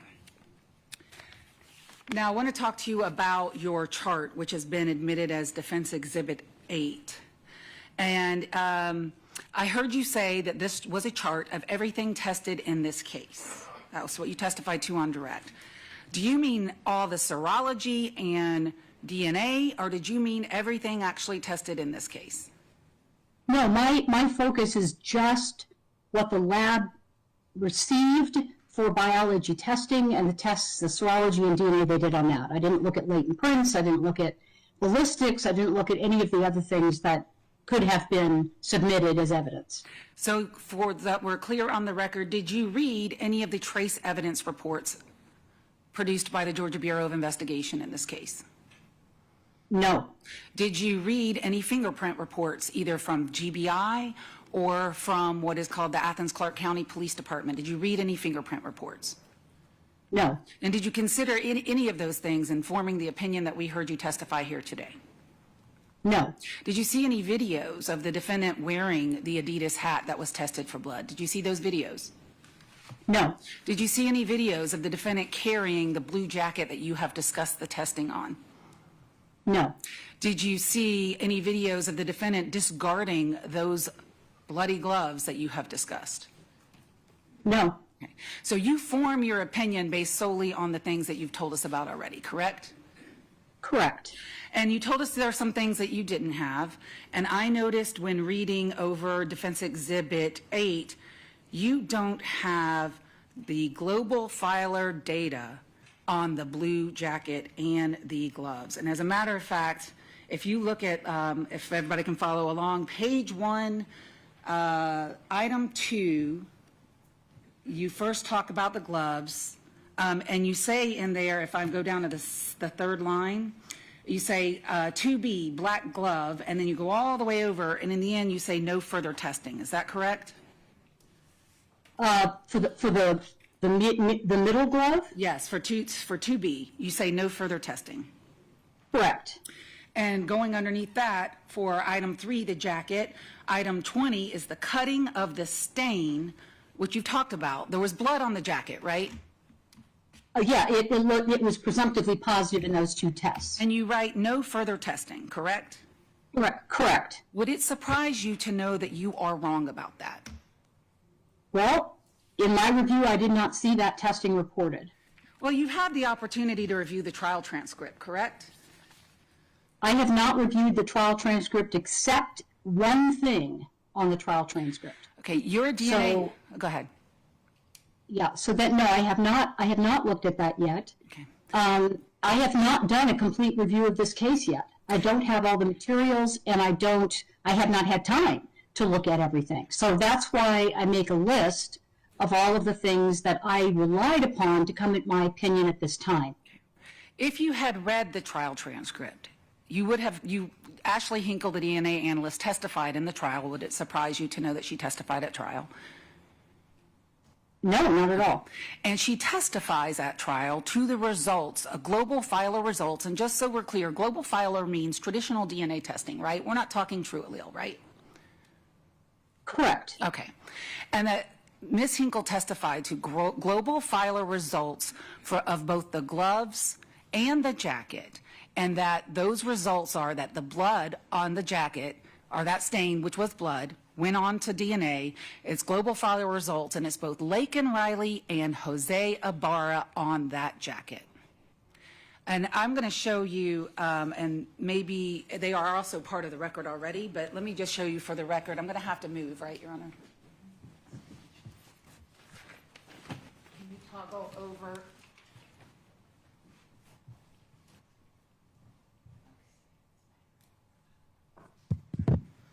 Can you hear me now that I'm over here? I can hear you. I can't really read that report, but I have a copy of it somewhere. What's the date on it? Well, this report is dated February 29th of 2024. And it is, and I have had it marked for State's Exhibit 4 for the record, but it's already part of the record because it is attached to the Daubert transcript, Your Honor, which is November 1st of 2024. This is State's Exhibit 4, and so that everybody knows, it's already attached to the record. But have you read this report? Okay, so I have a report dated 2/26/2024 that was a blood report. I'm just looking to see the first DNA report and what the date on that was. So just give me a second. The first DNA report that I reviewed was on, I believe, 3/14/24. Is that this one? No, this is 2/29. So if you could look back at the screen, and just for the record, I'm going to go ahead and move to admit States 4 so that we can all follow along, but it is already, again, part of the record because it's part of the Daubert transcript. Any objection to 4? No objection. It's already been admitted in previous hearings. Case 4 is admitted in this proceeding. I'm showing you page 2 of 4 on State's Exhibit 4, which talks about the major profile obtained from the cutting of the blue jacket. Item 3 matches the profile of Laken Riley. The frequency in which the major profile, and it goes on. But those are global filer results. And you had not seen those prior to me showing you these today? Correct. I don't have that report as far as I can tell.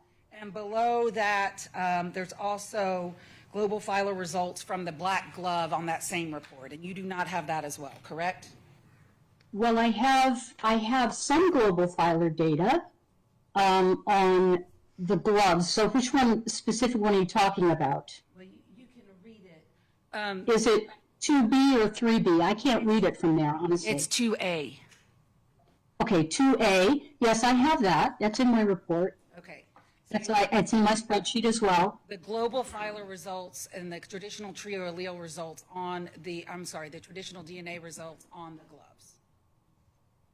On glove A, on 2A. Yes. Yeah, I have that in my spreadsheet.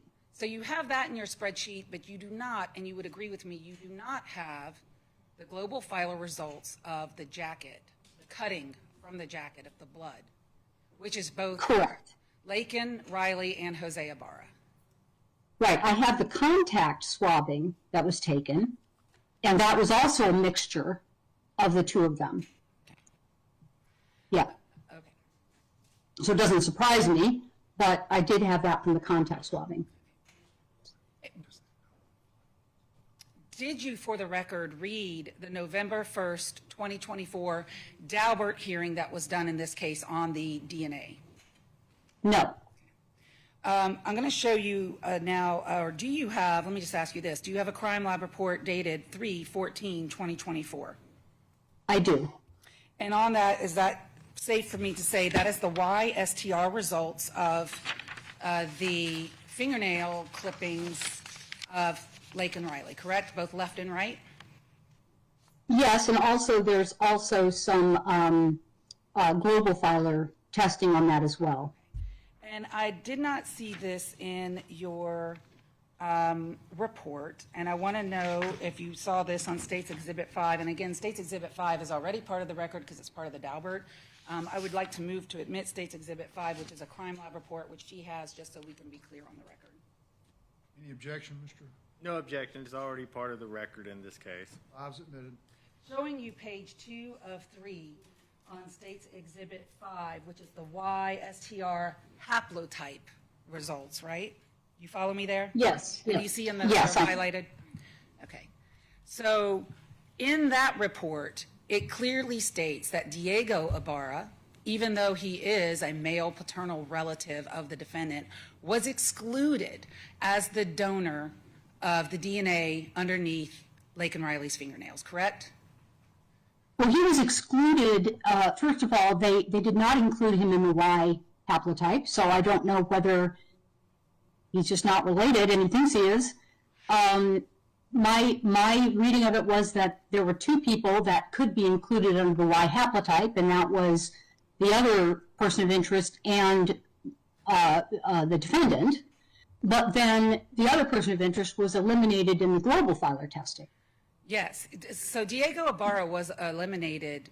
Are you talking about Diego when you say the other person of interest? Because that's confusing. No, I'm talking about I can't remember his name. You're talking about Argenis, right? Argenis. I'm going to write it down so that I remember. Okay. Well, in the global filer data and in the true allele results, both Argenis and Diego were eliminated as the source of the DNA underneath Laken Riley's fingernails, correct? Let me just look at it so I'm saying it correctly, okay? Yes, that is, let's see, I'm looking at that, hold on. Fingernail clippings, right hand, at least two contributors, and then DNA match to defendant and exclusion of both of those individuals. I think I can go back to my seat for now, Judge, and I'll go back when I can because it's a little awkward. Right, so for both true allele and YSTR, Diego Ibarra was eliminated, correct? Correct. Okay. And in your data that you put, you say on this is defense 8, the first page, item 18, the nails. You talk about the YSTR results, AI, which is presumably Argenis, and defendant, JAI, I guess that's Jose Antonio Ibarra, and male relatives and their paternal line. And then you cite the frequency. But what you don't say in that line is what is in the result on State's Exhibit 5 that I just showed you, is that Diego Ibarra was eliminated as a donor on the YSTR, right? Correct. They did not include him as that, so I'm assuming that his haplotype is different. Well, if you read the trial yes. transcript, would it surprise you to know that the DNA analyst in this case testified that Diego Ibarra has a genetic mutation which excluded him in the YSTR results? Okay, that seems reasonable. Okay. Yeah, that can happen sometimes. All right. Yes. They can be related, but then he has a unique mutation that was not carried by the rest of the family, and that can happen. It's rare, but it can happen. Okay, so if I hear you correctly, and looking at the DNA results in this case, on the jacket, the blue jacket, Jose Ibarra and Laken Riley's DNA from contact swabs, it's on the jacket. You were not privy to the blood results, correct? That is correct. That under Laken Riley's right and left fingernails for the YSTR results, it is a Jose Ibarra, or it could be Argenis Ibarra, but we know it's not Diego Ibarra, correct? Correct. Now that I understand he has mutation, I thought maybe he wasn't, actually related to the family in some way, which can happen also. Okay. But now I know it's mutation. Okay, fine. So under the left hand, he was also eliminated by YSTR testing. Okay. So we have either Jose or Argenis's DNA under both her left and right fingernails, correct? Under YSTR. Well, we have either them or somebody in their paternal line. Yes. Correct. Just to be very clear. Yes. Well, that's the YSTR results. But then when you go to true allele, true allele could only get results from the right hand, correct? That is correct. And under Laken Riley's right fingernails, according to the true allele results, it is Jose Ibarra's DNA, correct? Correct. And both Argenis and Diego were excluded, correct? Correct. Okay. And I noticed that you did read Preston Norris's transcript at trial, and I'm wondering what that testimony did in order to form your opinion in this case. I believe, if I'm remembering correctly, I believe it had to do with where a particular item is located. Okay. And if I remember correctly, it had to do with the foam cup and the straw. Okay. Because there was some confusion about where that was actually located with respect to the crime scene. Okay. That's what I'm remembering. Okay. I want to talk to you about your conclusion first, because I heard you testify on direct about half of your conclusion, but I want to talk about the whole conclusion. And I'm not blaming you for that, by the way, Dr. Ballard. You did not question yourself. So please don't take that wrong. I'm looking at page 5, the bottom of your report. And it's the last bullet point. Are you with me? I'm going to get there in just a second. I'll wait till you get there. Okay. At the original trial, the prosecutor argued that the defendant's DNA got onto the items when he murdered the victim. You have to flip the page, page 6 at the top. The original trial defense team argued that it got there when he helped his brother, Diego, who they hypothesized was the real killer, move the body after the fact and that the defendant was not involved in the murder. Your conclusion, tell me if I'm wrong, I'm going to read it verbatim. Both hypotheses are reasonable explanations for the crime lab, serology, and DNA findings, and I can come to no informed opinion at this time as to which scenario is more likely, correct? Right, and I'm just talking about, what I'm talking about there is what the DNA, serology and DNA evidence are telling us in the case. I'm not talking about anything else, just that. You're not talking about his right thumbprint on Laken Riley's cell phone that was found 8 feet away from her body. You did not consider that in reaching this hypothesis. That is outside my area of expertise, so no, I did not. And you did not read the trace evidence report, so you did not consider the fact that on that blue jacket, there were 26 hairs from Laken that had been forcibly removed, according to Trace, and wrapped around a button on his jacket. Did you consider that? No. You already told us you did not see any of the videos, so I'm not going to go over that again. But let me ask you this. Did you see any photographs in this case? I saw some photographs of the crime scene evidence at the crime lab. Okay. I have not looked at anything but I think an aerial view of the crime scene. I remember that photograph. But I didn't look at any autopsy photos. I didn't look at any other types of materials yet. So I want to ask you, did you see any photographs that were taken by the GBI? And this would be a different GBI. It's the field office, not the crime lab people, and crime scene specialists, that were taken of the defendant the very next day after the murder where he had scratches on his body. Did you see those photographs? I do recall seeing something like that. I'm not, that is outside of my area of expertise, whether those are scratches or not. I'd have to leave that to somebody who does wound analysis. Okay. So, but I remember seeing some photographs that were in the stuff that I had available to review.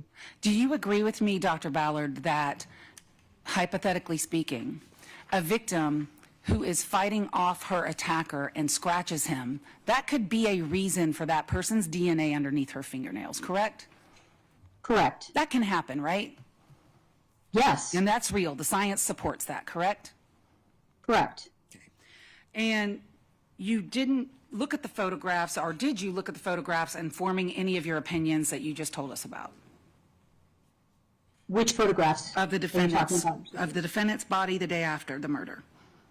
I remember seeing some, but like I said, I'm not a person that can look at those types of wounds and come to any conclusions about them. So you'd have to get a wound expert to talk about whether those are scratch marks or what.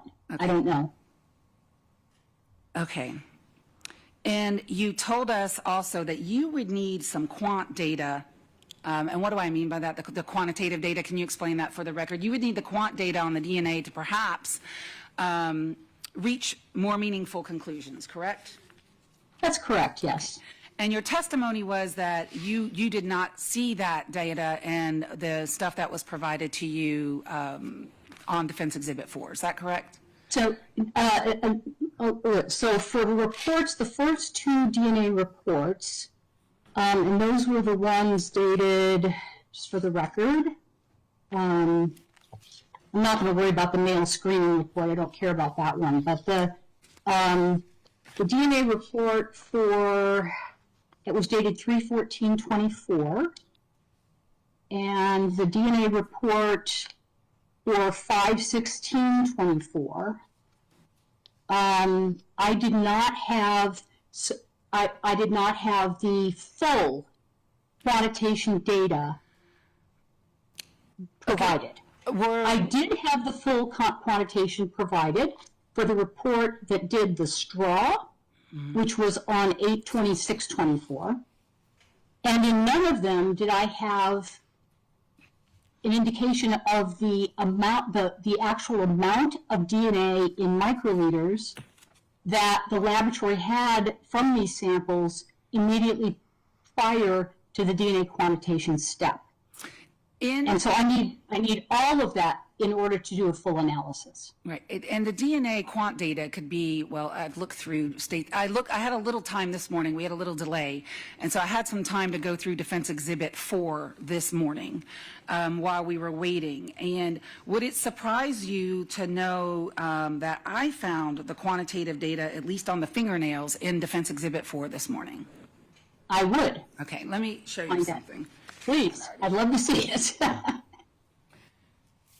I'm going to go back to this microphone. And the quant data and the way that the files were presented on Defense 4, they were TIFFed files. Do you know what I mean by a TIFFed file? Yes, it's an image file. Okay, when you opened the image file, were you getting multiple pages of that image or just one?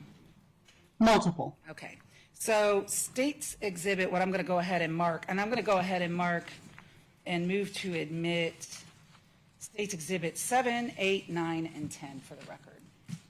Any objection? I think it's already in evidence. It'd just be a demonstrative at this point. 7, 8, 9, and 10 are admitted. Okay, this came from Defense 4. Do you see State's 10? Can you read it? I can sort of read it, and it's what I need. It Right. looks like exactly what I need if that's for items 42 and 43. Right. What I've highlighted, is that the quantitative data that you were looking for? Yes, it is. It is. I don't have it. So I don't know if it didn't download when the files came over, when I downloaded on my computer, or what happened, but I do not have it. State's Exhibit 9. I'll put my finger over there. You see where it says quantity? Or my finger, my pencil, pen. And that's for items which? I'm sorry. 5. 45 and 46. I think those were reference samples. What the ones I was interested in was, I believe, 42 and 43. Those were the fingernails. Okay. And then the jacket, which was, I have the quantitative data for the straw. Okay. Yeah. I got that. Okay. And the jacket, which was item, I believe, 8, that one was item 21. And you're telling me that they also did item 20, which I don't have, even in my spreadsheet, because I don't have that report. But I did not have the quantitation for data for that one either. And I looked at the multiple pages. Okay. So if you had the quantitative data, that's what I want to move to.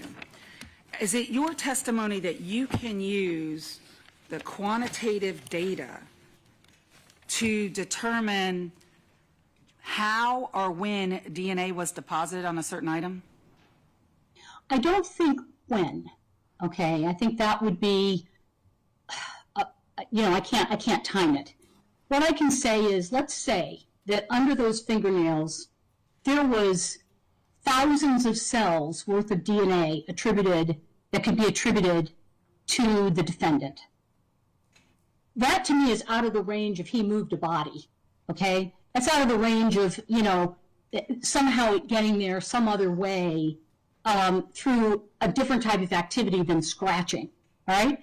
On the other hand, if there's 8 cells worth of DNA on those fingernails, I have good papers that support the fact, research that supports the fact that DNA can get transferred under the fingernails of people. And actually, if you take people and you swab their fingernails, about 30% of them have DNA from unknown people under them. Well, and So it's not, this transfer can happen. So that's what I'm saying. So that's why the quant data is important to me, because it tells me what world we're in. Are we in a world where there's a possible explanation that this could have happened due, say, moving the body, just one example, shaking somebody's hand, those kinds of activities? Or is this something that really can't be explained by that? Okay. And I'm absolutely open to both possibilities. I don't know which it is at this point, because I didn't have the quant data when I put my spreadsheet together. Now that if I can get a copy of it, I will incorporate that into my spreadsheet, and that will inform my decision further. Okay.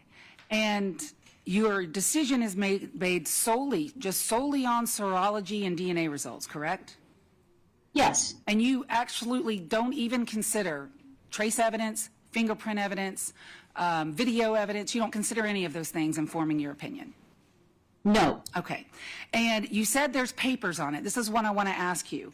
What is this type of analysis called? What is it referred to in your field where you use quant data and you try to attribute how it got there? Yeah, so it's typically called TPPR. Yeah. So it's basically transfer, prevalence, persistence, and recovery. And how many times have you testified in a court of law as to TPPR results? Many times. Okay. And had you had any Daubert hearings in those many times? Or I know you testified in California, Kelly Fry, you're familiar with that standard? Yes. Okay. So have you had Yeah. any hearings on that? No, I have not had any hearings on that particular thing. Okay. So your opinion on that went unchallenged? I guess so, yes. I don't think it went challenged on, I've had other things that I've out, but not that. All right. I want to know what scientific, well, first of all, are your results peer reviewed? Are my results for what? But your conclusion in this case, was it peer reviewed? No. What is peer review?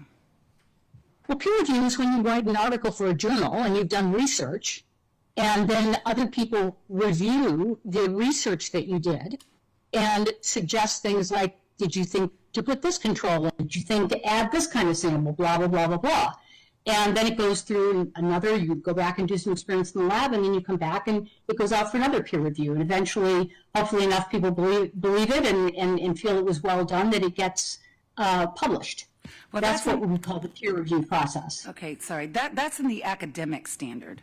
What I want to know is crime lab. So, for example, if you read the trial transcript in this case, the DNA analyst, Ashley Hinkle, who testified that her results in this case, that means every result that she reported, every DNA result from the nails to true allele to the global file or traditional DNA results on the jacket, all of her results were peer reviewed by another certified DNA analyst. That's what I'm talking about. Their work being checked by other professionals in the field. Right, and I'm part of that. I am part of that peer review process. Okay. I am a peer reviewer for their work. That's what I'm doing here. My question is, who's peer reviewing your work? Peer reviewers don't get peer reviewed. Okay. I'm a peer reviewer. I didn't do the actual work myself. So the answer to my question is no one peer reviewed this report I read. I have people that go through my reports. I have people that look at my spreadsheets and make sure the calculations are correct when I do yield calculations and like that. I have that kind of thing. But in terms of my opinion, I'm coming to it as an expert, and I'm peer reviewing the work at the lab, and then I'm contextualizing it for the attorney. That's my job. Okay. So you would my peer reviewer need to be peer reviewed also? Well, I don't know when that process is supposed to start and stop. okay. So you feel as an expert you don't need to be peer reviewed? Well, I feel like my work needs to be checked to make sure it's accurate, but my opinion is my opinion. That's that from all my years of experience and keeping up with the literature in the field and everything else. And other experts might disagree with me, okay? They might not agree, and that's okay. And what I want to ask you then, just based on the science, because we've already established you're looking at the DNA reports and the serology, and you formed the opinion that we've already talked about, is there any peer-reviewed journals that approve the use of TPPR in forensic U.S. criminal cases? So they're not the articles are not going to make that assessment. Okay, the articles, they do work in that area and they publish the article. These are peer-reviewed articles. There are over 2,000 of them now on this topic. Okay, that are out there in the literature, looking at various aspects. How does this DNA get transferred? All of those kinds of things. Okay, so experts like myself read that literature, stay up with it, and then use that literature where appropriate to come to court and make assessments. I want to separate my questions up a little bit. I understand LOCAR and the theory of transfer and that every contact has a trace. That's That's been around since, the early 1900s or 1800s or something. He's French, I get it. But there is a difference between talking about DNA transfers, just that DNA can be transferred, and attaching the significance of saying exactly how it was transferred based on quantitative data. So my question for you is this. Peer-reviewed journals on drawing a conclusion on how DNA was put on a certain thing, like fingernails, based on quantitative data alone. Where is the peer-reviewed scientific journals that approve that practice? Well, I don't know of any particular scientific review paper that looked at that, but what you do is you look at the scientific literature. For example, one paper I looked at in this case is called Prevalence and Persistence of Foreign DNA Beneath Fingernails, okay? You look at how much DNA did they find, okay? Was there foreign DNA under it?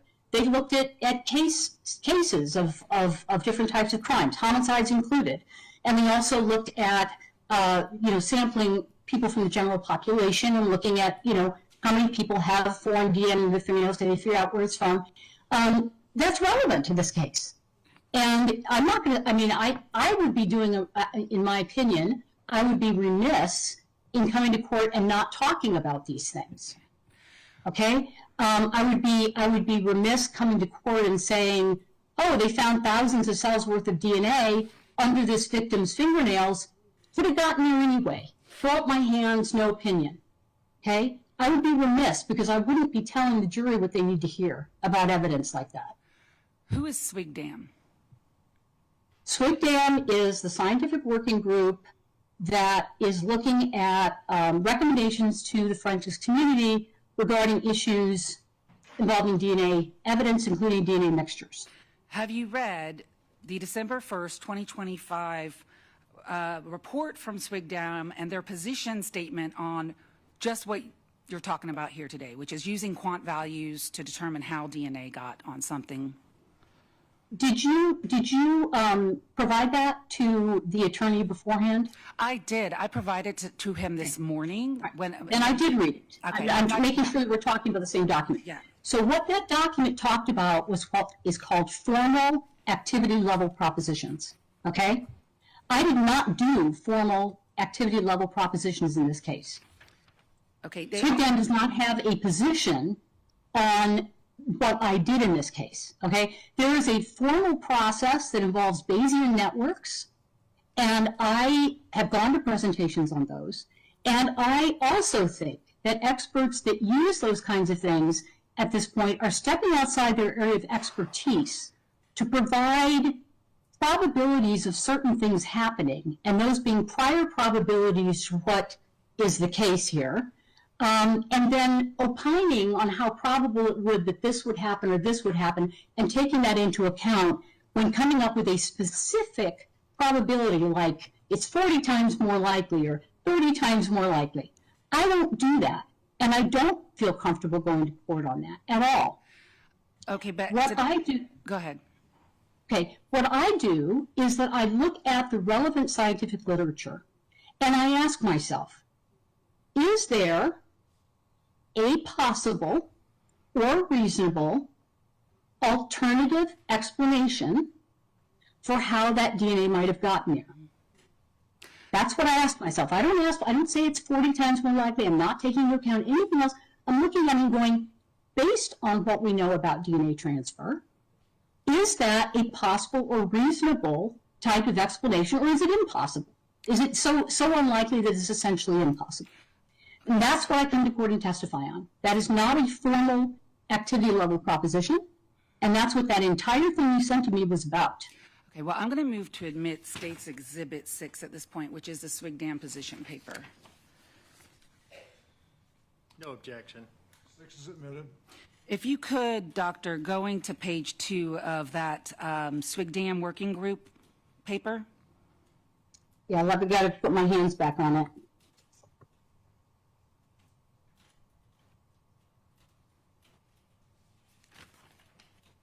Yes. Okay. I mean, we could read the whole thing. It's in evidence. I'm not going to read it all because I'm not going to waste the judge's time. He doesn't like us to read to him, but I have to read one thing to you. It says the overall effect of TPPR testimony. You see where I'm at? Yes, I do at the top. Yeah. All right. Which is what you said you call this, TPPR, may, when taken together with other evidence in the case, tend to make the positions of the parties more or less likely. The weight that a judge or jury gives to the DNA analyst TPPR testimony may be a deciding factor in the outcome of trial. And they go on to give a formal statement that says, formal ALR or TPPR in its present form is not suitable for use in the United States criminal justice system. Do you see that? And do you agree with that?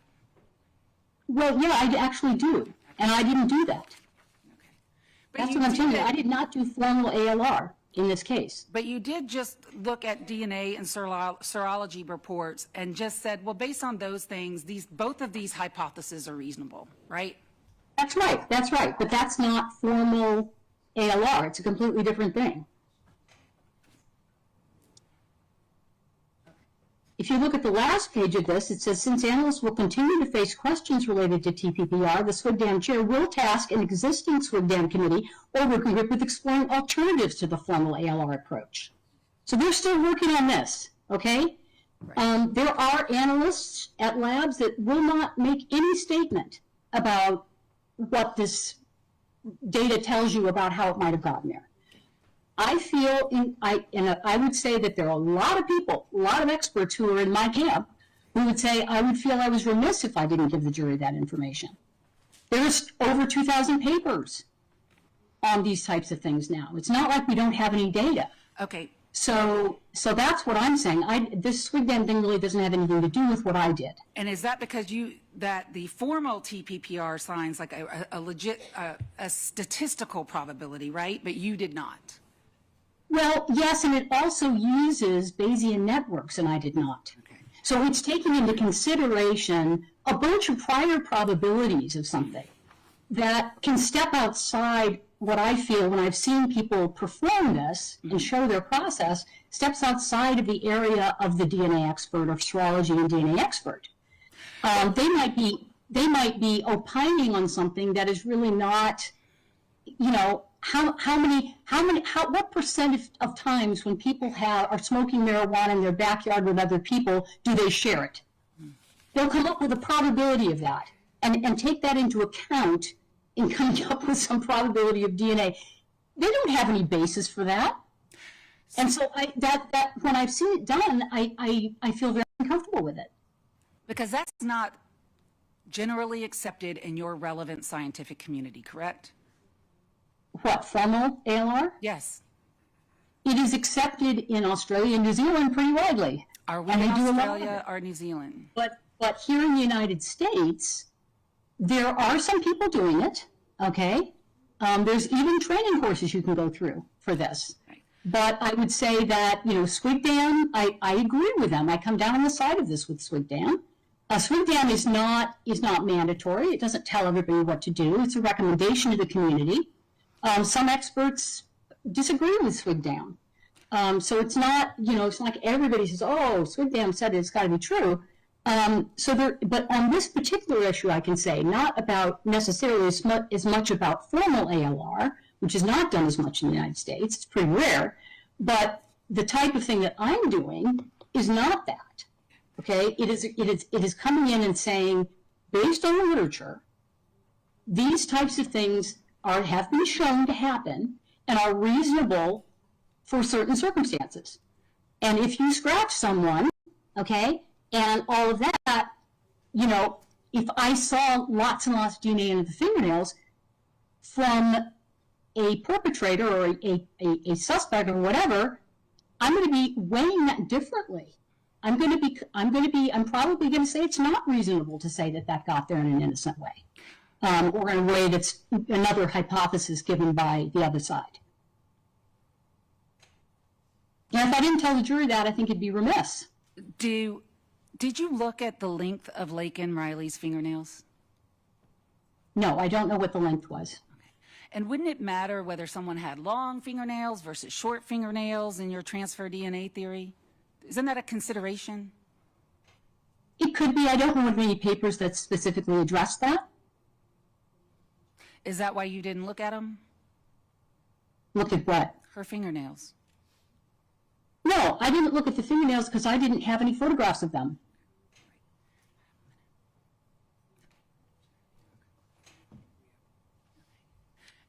I just have a description of what the analyst did with those nails, which said she swabbed them, so I don't even know how she swabbed them. And just so that I can go and research this a little more, then, what papers are you relying upon if you're not doing TPPR formally, because you're not getting a percentage or probability number out there, that supports your hypothesis in this case?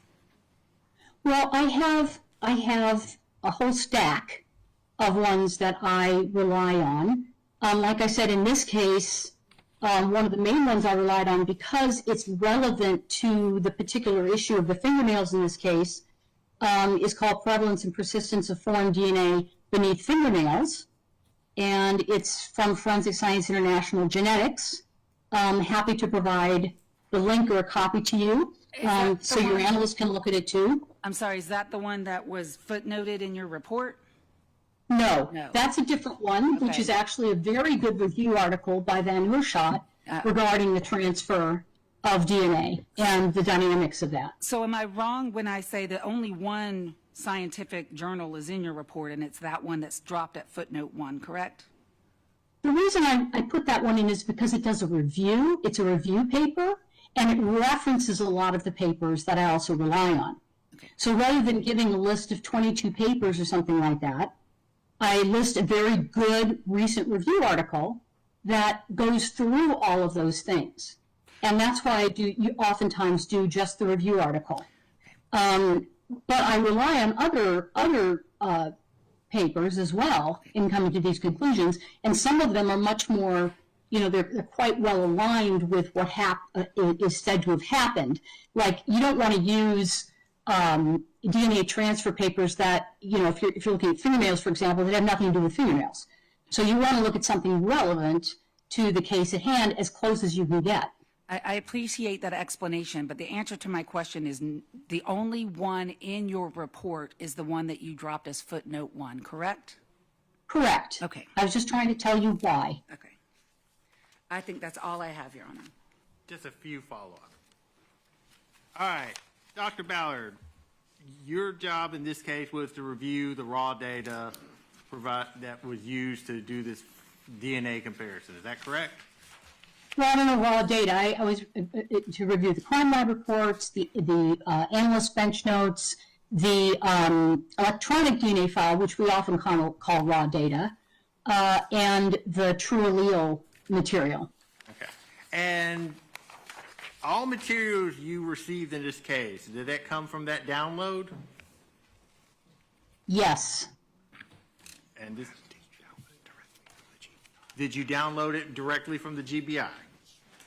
Yes, I did. Okay.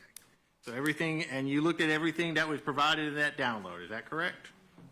That's correct. However, I will say that sometimes during downloads, in my experience, I've been doing this a long time, sometimes during downloads, particular files do not download. Oftentimes, it's because they have a very long path name. And so I have had things happen before where a particular file does not reach me. And because I'm downloading it from a server or whatever. That's why I oftentimes prefer to get everything on a thumb drive, because I typically don't have those problems. I can just go straight to the thumb drive and not have to download it. So I tried to go into this material without downloading, and I couldn't get in there. I had to download it in order to actually look at it.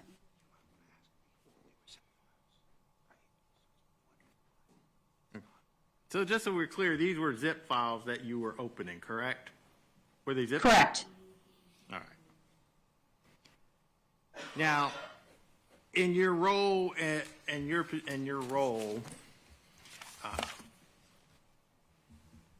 you're not hired as, you're not an expert in fingerprints, correct? Correct. Or trace fiber, you're not an expert in fiber evidence or anything like that. No. So you don't look at things that are outside your expertise. Correct. I figure you'll have other experts that'll come in and talk about those. Okay. And so you're just when your opinions are just based solely on the evidence that you look, the DNA evidence that was provided or presented in this case, and the evidence that the crime lab looked at in this case.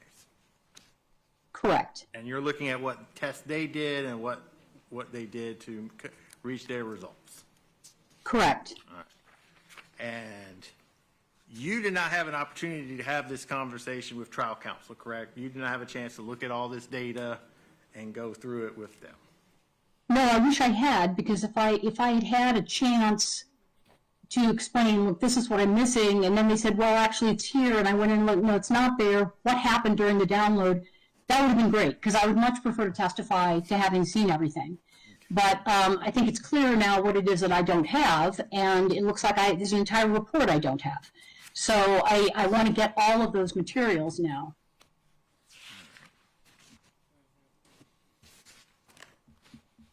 All right. If I could just have 1 minute, Judge.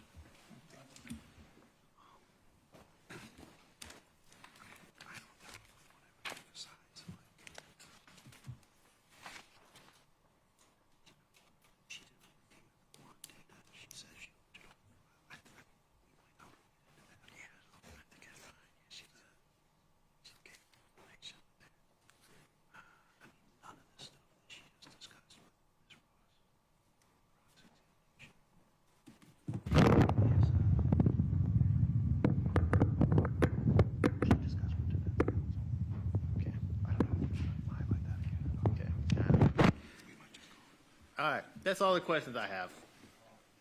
Anything else, Ms. Ross? No, Your Honor. All right. Can the witness be excused? She may be excused. Thank Any you. objections, Ms. Ross? No, Your Honor. Dr. Ballard, you're excused. Thank you. Have a good day. Thank you, Dr. Ballard. Thank you, Dr. Bauer.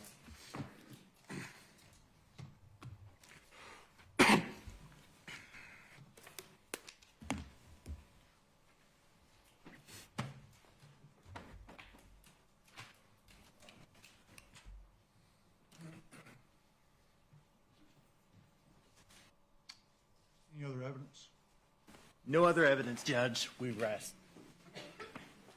The only thing, just to clear up the record, Your Honor, is that for State's Exhibits 7 through 10, I said it in my questioning, but I want to make it clear. During our unexpected and unanticipated break this morning, I had the time to go through Defense 4, which is the thumb drive that they say is the documents that she got. And the States 7, 8, 9, and 10 were printed by the state from Defense 4 today. So just so that is clear for the record.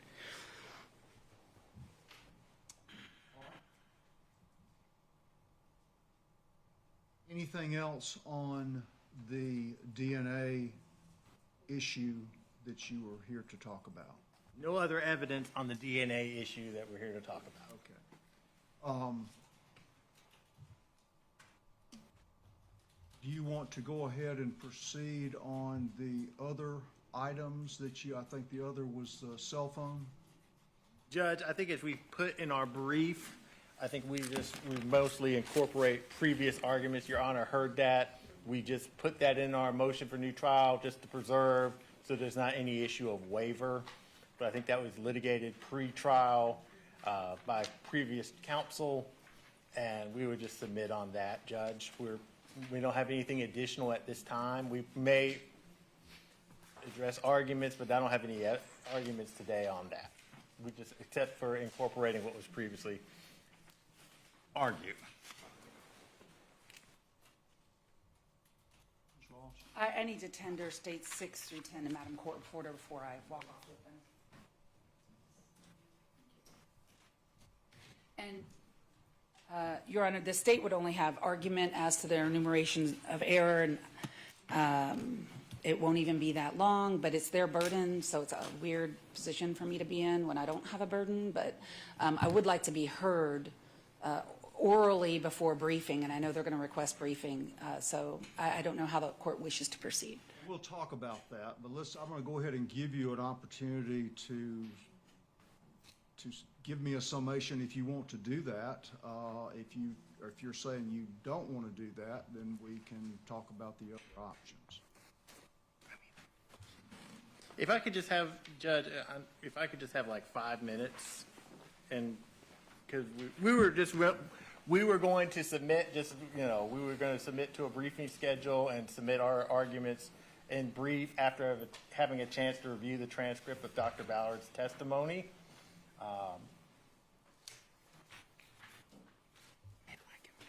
So let me tell you, I'm probably not going to be willing to wait until there's a transcript of Dr. Ballard's testimony. So I don't know if that's helpful or not. We can still have a conversation about briefing if you want to do that. But here's what I envision, is something like this. We come up with a date that I simply get briefs and proposed orders from both sides. That's also I'm agreeable. not looking to. That's agreeable. I'm not looking for response briefs after that or anything else. How's that sound?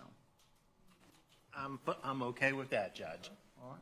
So talk to me about time frame for you, Mr. Luttrell and Mr. Dowds.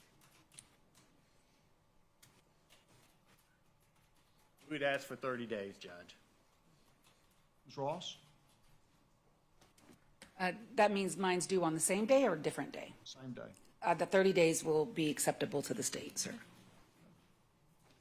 Would Your Honor prefer us to do it as in the form of a proposed order? I know some courts want it as a proposed order or brief, but I'll. Two separate documents, if you want to do it this way. One's a brief, and I don't know why they call it a brief, because I have this feeling that that's not what I'm going to get, but you can be guided by that. Both sides can be, because I remind you that I have lived this. I mean, this was not a jury trial. This is something that I've had. So anyway, but it's, for instance, argument dealing with the cell phones, a citing to the transcript page numbers would be helpful to me. I'm just trying to say what would be helpful to me. So I'm just looking for a brief and then a separate proposed order if you want to give one. I mean, Okay. That's fine. your proposed order would not be very long, probably, March 2nd. would be my guess. But, and I'm just trying to say we don't need to get a situation where we're getting reply briefs and that sort of thing. Because it's fairly straightforward, I think. So, 30 days? 30 days. All right. So that's the end of, Technically, it's March 2nd because the way that February is short. it is. That, What is, March 1st is a Sunday. so that works out. is quite smart of the state. I would like to just hammer down a specific date. I guess Why it don't would we be, say 5 p.m. March the 2nd? That's a Monday.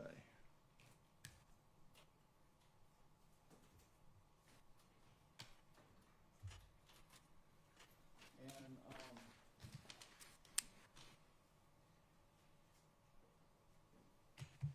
filing is, of course, that's fine, but I'm really more interested in sending me a copy electronically to my office. yes, Your Honor.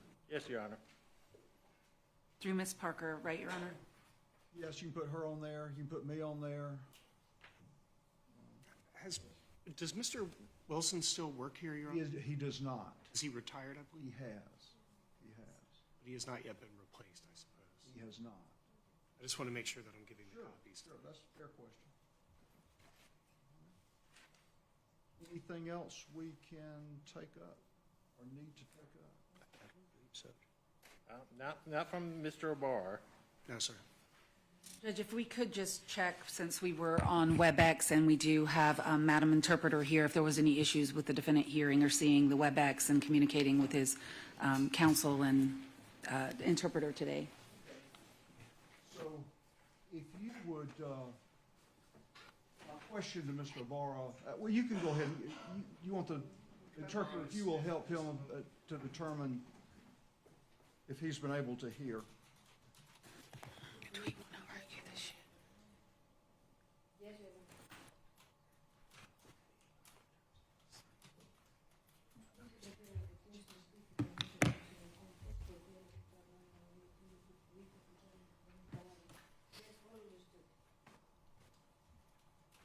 satisfy your question? It does, Your Honor. Or Ms. Ross, I think it's actually Ms. Ross's question. All right. All right, we're adjourned. Thank you. Thank you. Everybody keep your seats for 5 minutes.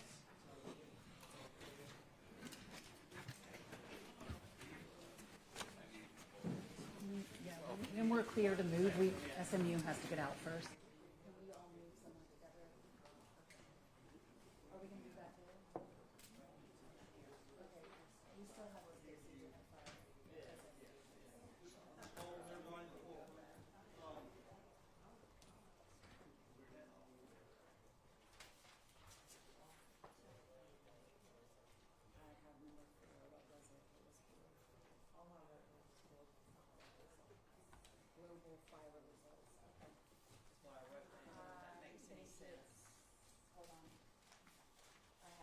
I have 4 and 5.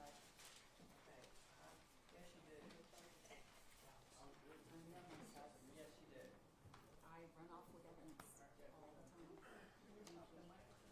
You can.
It may be the rest of it, because if you mark out, her report is in 5.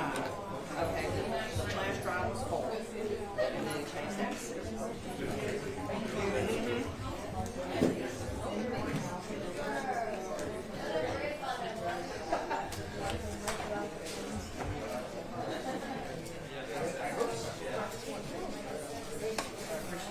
Wait a second. Her report is what?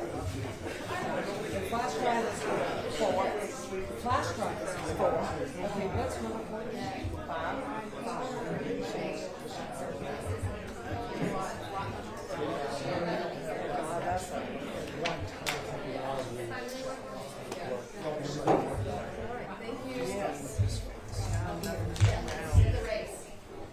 Okay, Todd, thank you. Yes, sir. Very welcome. I'm sorry. In the trial, Mr. Luttrell. and I'm gonna have a day Error. of being honest. We had